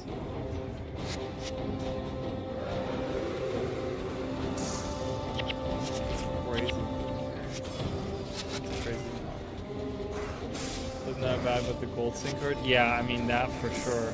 And the karma. Isn't that like a lot of karma? How do you get the karma for that?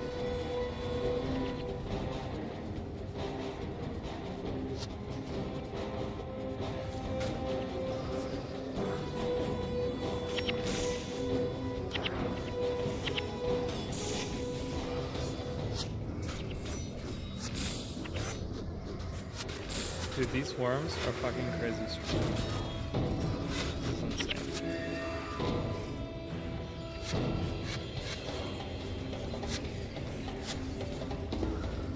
Okay. Hold on, if I can...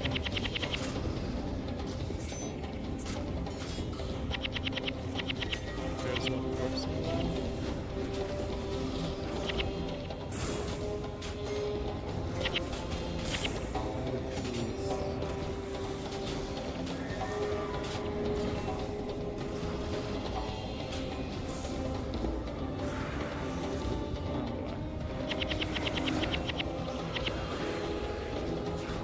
Holy crap! ramp. This is so annoying. Okay, let's kind of focus our attacks because I'm just willy-nilly attacking. I don't know who to. They're slowly dying. So let's get rid of these awakened.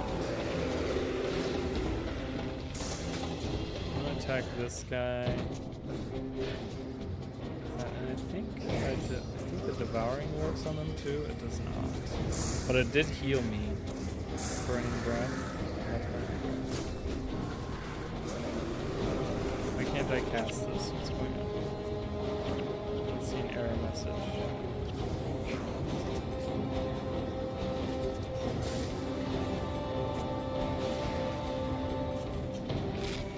I didn't mean to do it.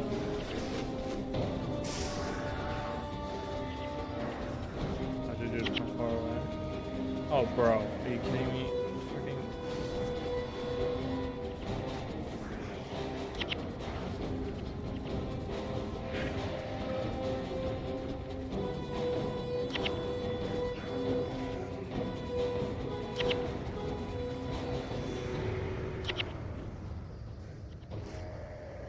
We did it. I'm just gonna go. Because this is dumb. Oh. I gotta defeat more. Running around Pathfinder living while seeing themselves along. Good for my harvesting tool. Guild boost and food. Oh, okay. Interesting.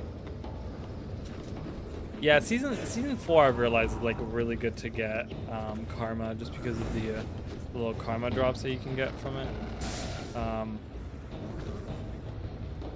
Burning breath.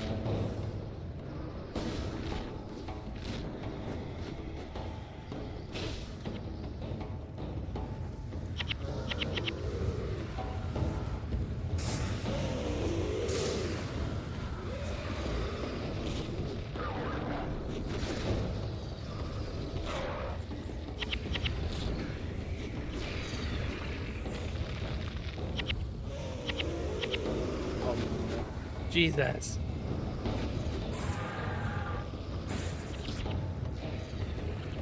Okay, I'm gonna get you into feast here. Alright, let's attack these awakened first. Because you know they're gonna be joining that battle anyways. So let's go for the healer back here.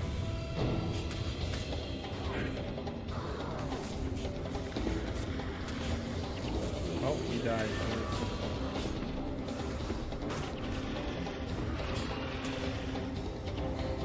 I can just knock these guys down. I'm just gonna keep knocking them down.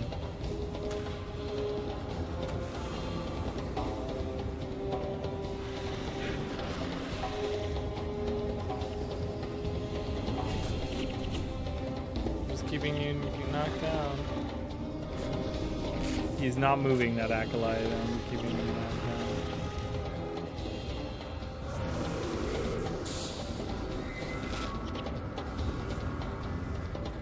Comic retribution bonus. Yes, those are really good.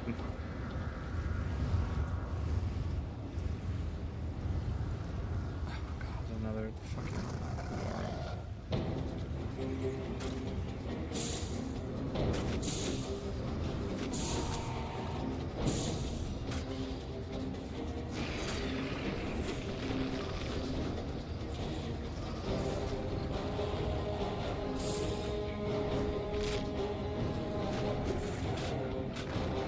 God, 2 worms. Where are all these fucking worms? I don't remember there being that many worms. This is crazy.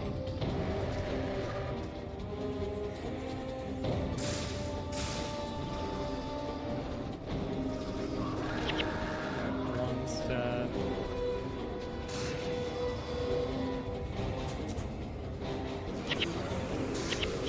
Oh, someone used their corpse before I could. Love that. Alright, I'm gonna attack these guys.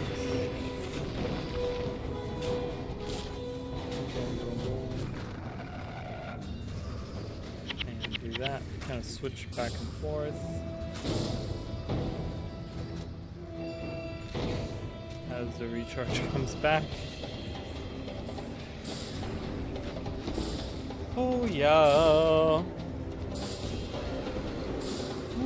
I'm glad we got this internet thing figured out, so that's really good. I'm gonna be heading out in a minute as well. I know I didn't stream for too long today, but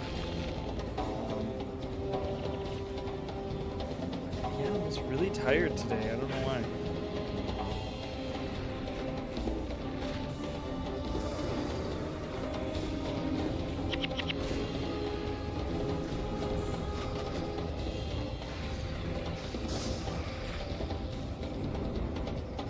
Oh my god, I've already forgotten that I need to use them.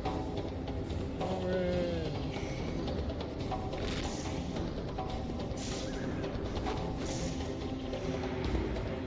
You done yet?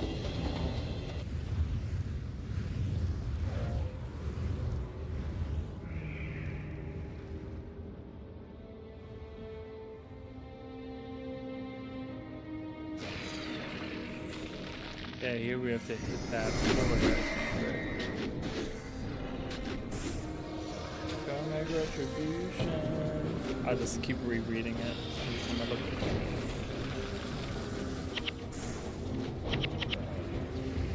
Ooh, I'm hungry. I think that's the biggest part is that I'm hungry right now. Oh, let's get out of here. I'm exiting this. Fuck. Alright, let's attack. A lot easier to do this with actual skills. Get that arm of insanity. Get it. Okay, cool.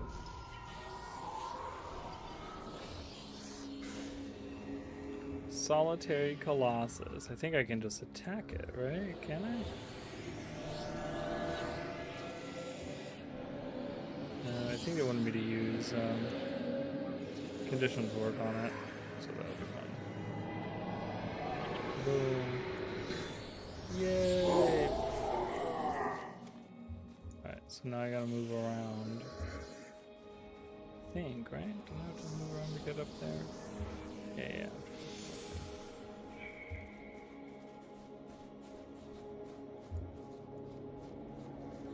Alright.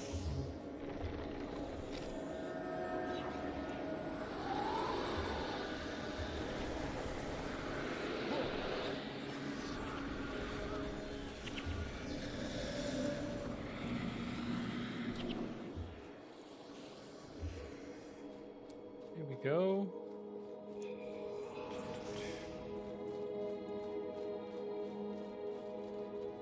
Ruins of Mora, that's it.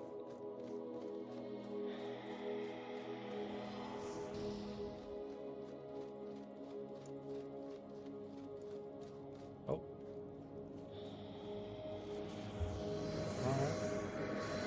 Those blessed by Abaddon feel like chaos sweep over them. You're one of the ones Morgan has sided with. It is good to see such bright heroes in a time of total darkness. Ah, so you can tell I've been touched by Varish's star god Abaddon. Yes, it is true. I was left behind when Varish sent her forces into Vabi to hunt the Sun Spears. As more and more of her army received the Dark God's blessing, some were driven mad while others committed suicide rather than suffer the madness. I had to stay strong, even as I descended into darkness. I knew Morgan would need good men if he were to ever return, so I remained with Varish as she crossed the desolation and seized the Bone Palace. Varish then pushed toward the mouth of torment, where she now performs her dark ceremony even as we speak. As the ceremony swelled, the strongest creatures I've ever encountered rallied for battle. That was the Horde of Darkness you just decimated. Abaddon only knows what you will face next.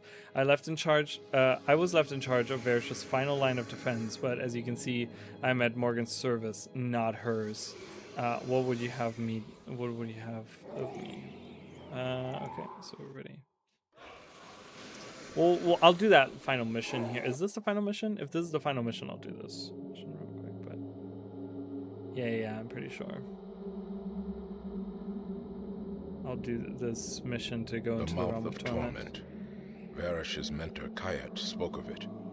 It was here that the 5 gods defeated Abaddon. Here that the walls of his prison are the weakest. Here that Varish Asa will finish her ritual.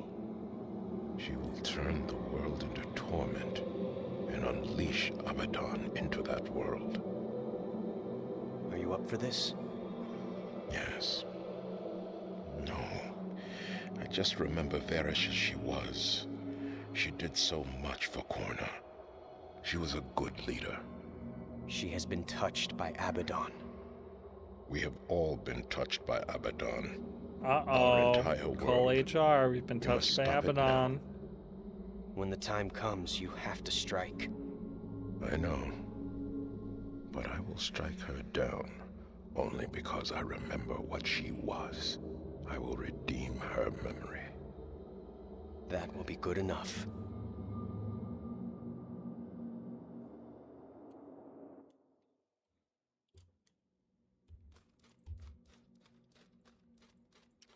Alright, we're in the ruins of Mora.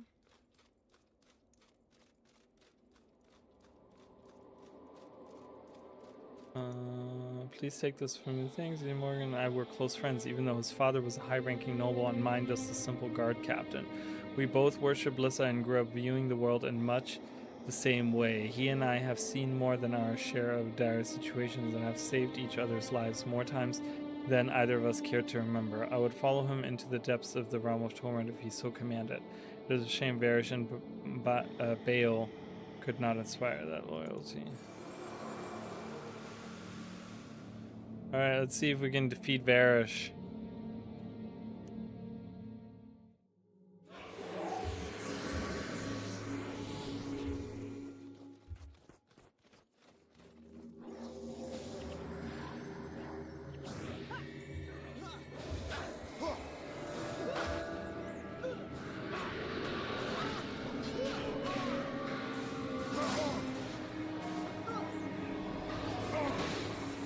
Get rid of these guys. Abaddon reclaims his possessions. Soon as true power will be revealed and the door to his prison opens. The hand moves. Oh my god, it's a moving hand. Okay, I need to get. I need to kill these guys, please.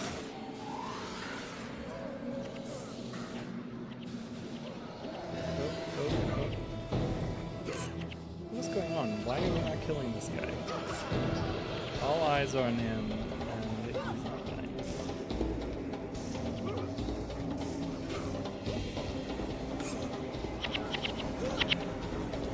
Great, Spellbreaker. Gwen said, why are you guys just standing in the AoE?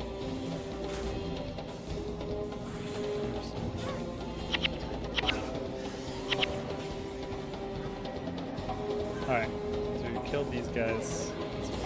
Oh. There we go. Now focus on her. Go, go, go.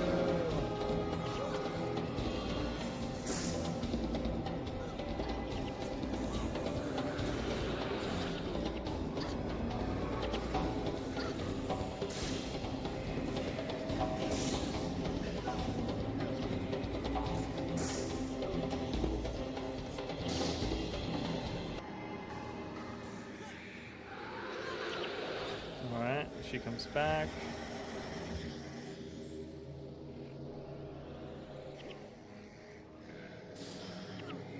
Really? You want to stand in there? That's great. Alright.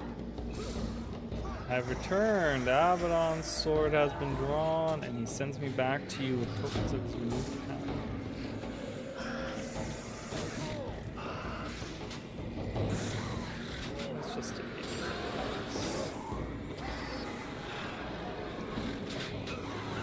Beck is dead.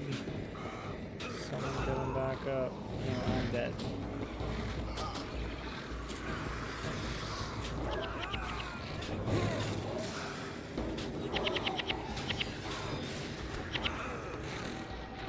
Holy crap, what just did Barrage did 283 damage? I just got damaged by 283 damage. I don't know. Why are you guys all... Wait, what is happening? Okay, well, we're dying. We died. I need to sell some stuff. I didn't get the key either. Should have grabbed that key. Really? Hello? Oh my god, what is happening? Fucking Jesus. I just want to sell my shit.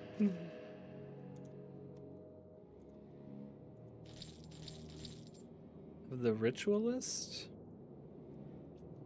Oh, nice. I got of the ritualist item. I didn't even realize that. That's kind of nice. I can definitely use that.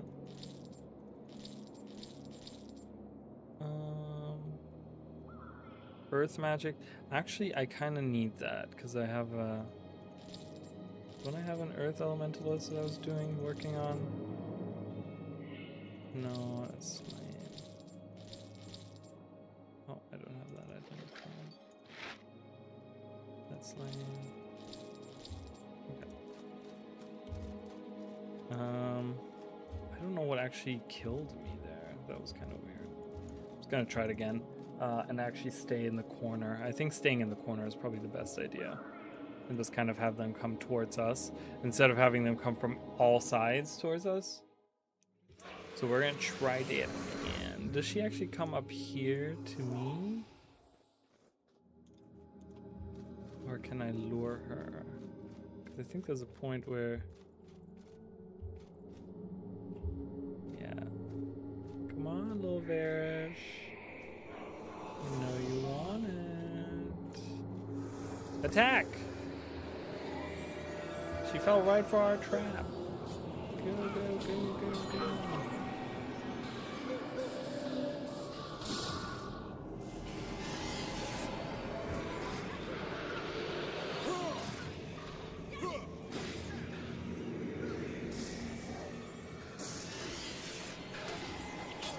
Yeah, keep attacking me. I'll just face tank you. I don't care. The other ones all run away.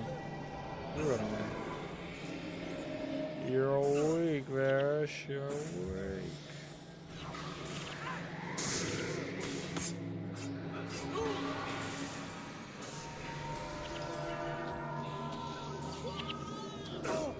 Okay.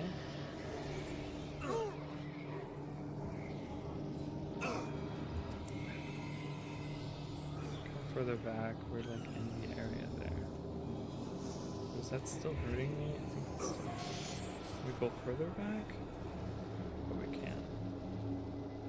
Do these effects ever end, or is this like a permanent thing? Varish. Oh, I saw you move for a second.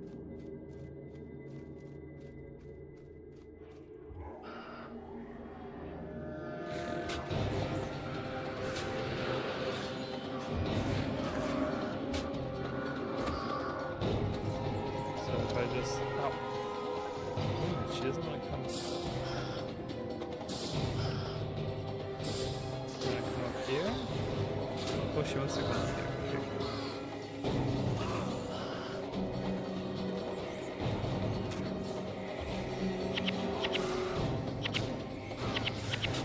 What just happened? Where did my energy go? Oh, they have this stupid quickening.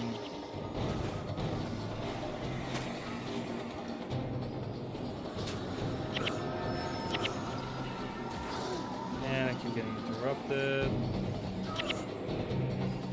Who's interrupting me? Oh, this guy.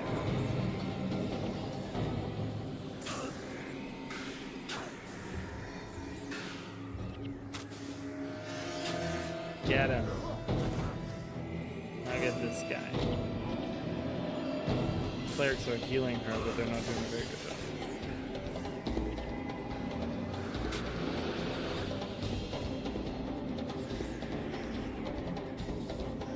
So many of these enemies. No! Please stop it. Ooh. Yeah, get all together. Yeah, okay, I killed one of the clerics. Let's get this barrage guy. See, when we focus our attacks, we do pretty good.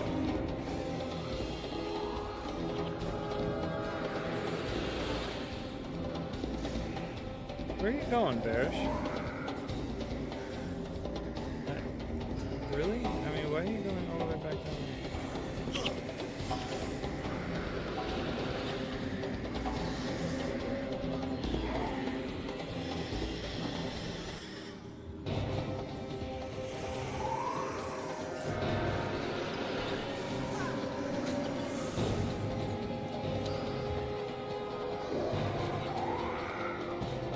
Palliative restoration.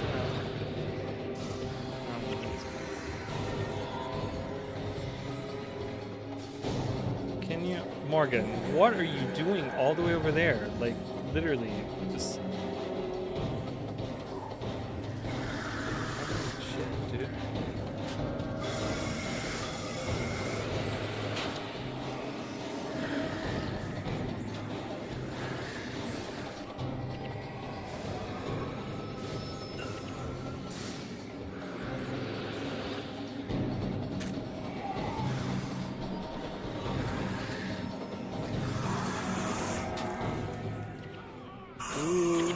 Got it. Yeah, we got her. Nice. Awesome. Oh, we got gold reward for fast completion. Awesome.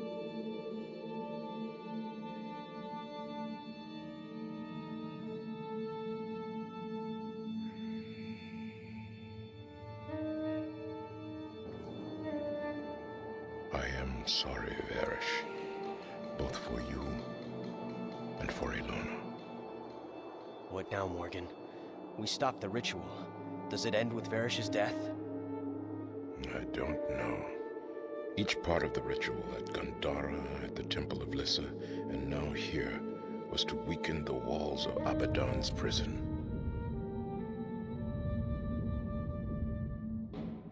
If the walls are weakened too much, could something breach them from the other side? From the realm of torment itself? I don't know. Everyone, out of the area, now!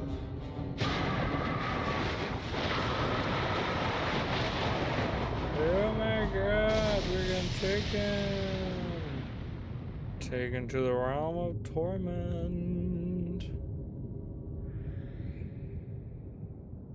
I love how, like, we get taken. Night has fallen in Ramona. We get taken, but we can immediately teleport out. The heroes must confront the dark god Abaddon in the realm of torment itself. It's like, you know, I'm on the gate of torment, but I can, like, immediately go out the vortex. So it's very funny to me. All right, cool. So I think I'm gonna end it here for today. I did a tour of the Realm of Torment a long time ago, before Secrets of the Obscure, I believe. I did. That was super fun. But yeah, anyways, I hope you guys enjoyed this. Thank you for everyone that was here. Again, I talked a lot about the videos that I've made recently. So if you guys want to know, you know, hear my or hear what I think of, like, Guild Wars 3 so far, or the blog posts, those videos are all up on my channel. There's a bunch of shorts that I made on you know, things like the class system, profession system. There's a bunch of really cool stuff. And like I said, there is other stuff that I'm working on. It's just taking me a long time to get it done. Like, there's a set of videos that I would like to do for Guild Wars 2 that I'm slowly working on, so it's taking me a long time. But it's lore related. It's more so not like a theory video or anything like that, but it's more about kind of introducing newer players to the world of Guild Wars, like I did with my regional lore videos that I did last year, last year I think. But yeah, anyways, thank you guys so much for being here. I really appreciate it. Make sure to you know, subscribe and follow and all the fun stuff. And you know, on Twitch you can use your Prime, your Amazon Prime, if you have that Prime sub or whatever. So I'd really appreciate that if you guys want to support me. I do have partner links as well. Everything is like Guild Wars 2, all the expansions except for Visions of Eternity are all on sale right now, up to like 40%, which is a lot. So if you guys are buying anything, make sure to use my partner code, which is also in the description. Yeah, and I'll be back definitely next week. Monday, my sister and I are going to be doing more of Terra Enigma 2 probably, but then we're going to be doing, I'm going to be doing some stuff Tuesday. Maybe I'm going to stream some more with her, bring her some more through Guild Wars 2, And then maybe later in the week, you guys will see me by myself. I don't know. We'll have to see. We'll have to see how next week goes. I always take everything week by week, so we'll have to kind of see how it goes. I appreciate you guys very much, and I'll see you guys in the next stream. Bye, guys.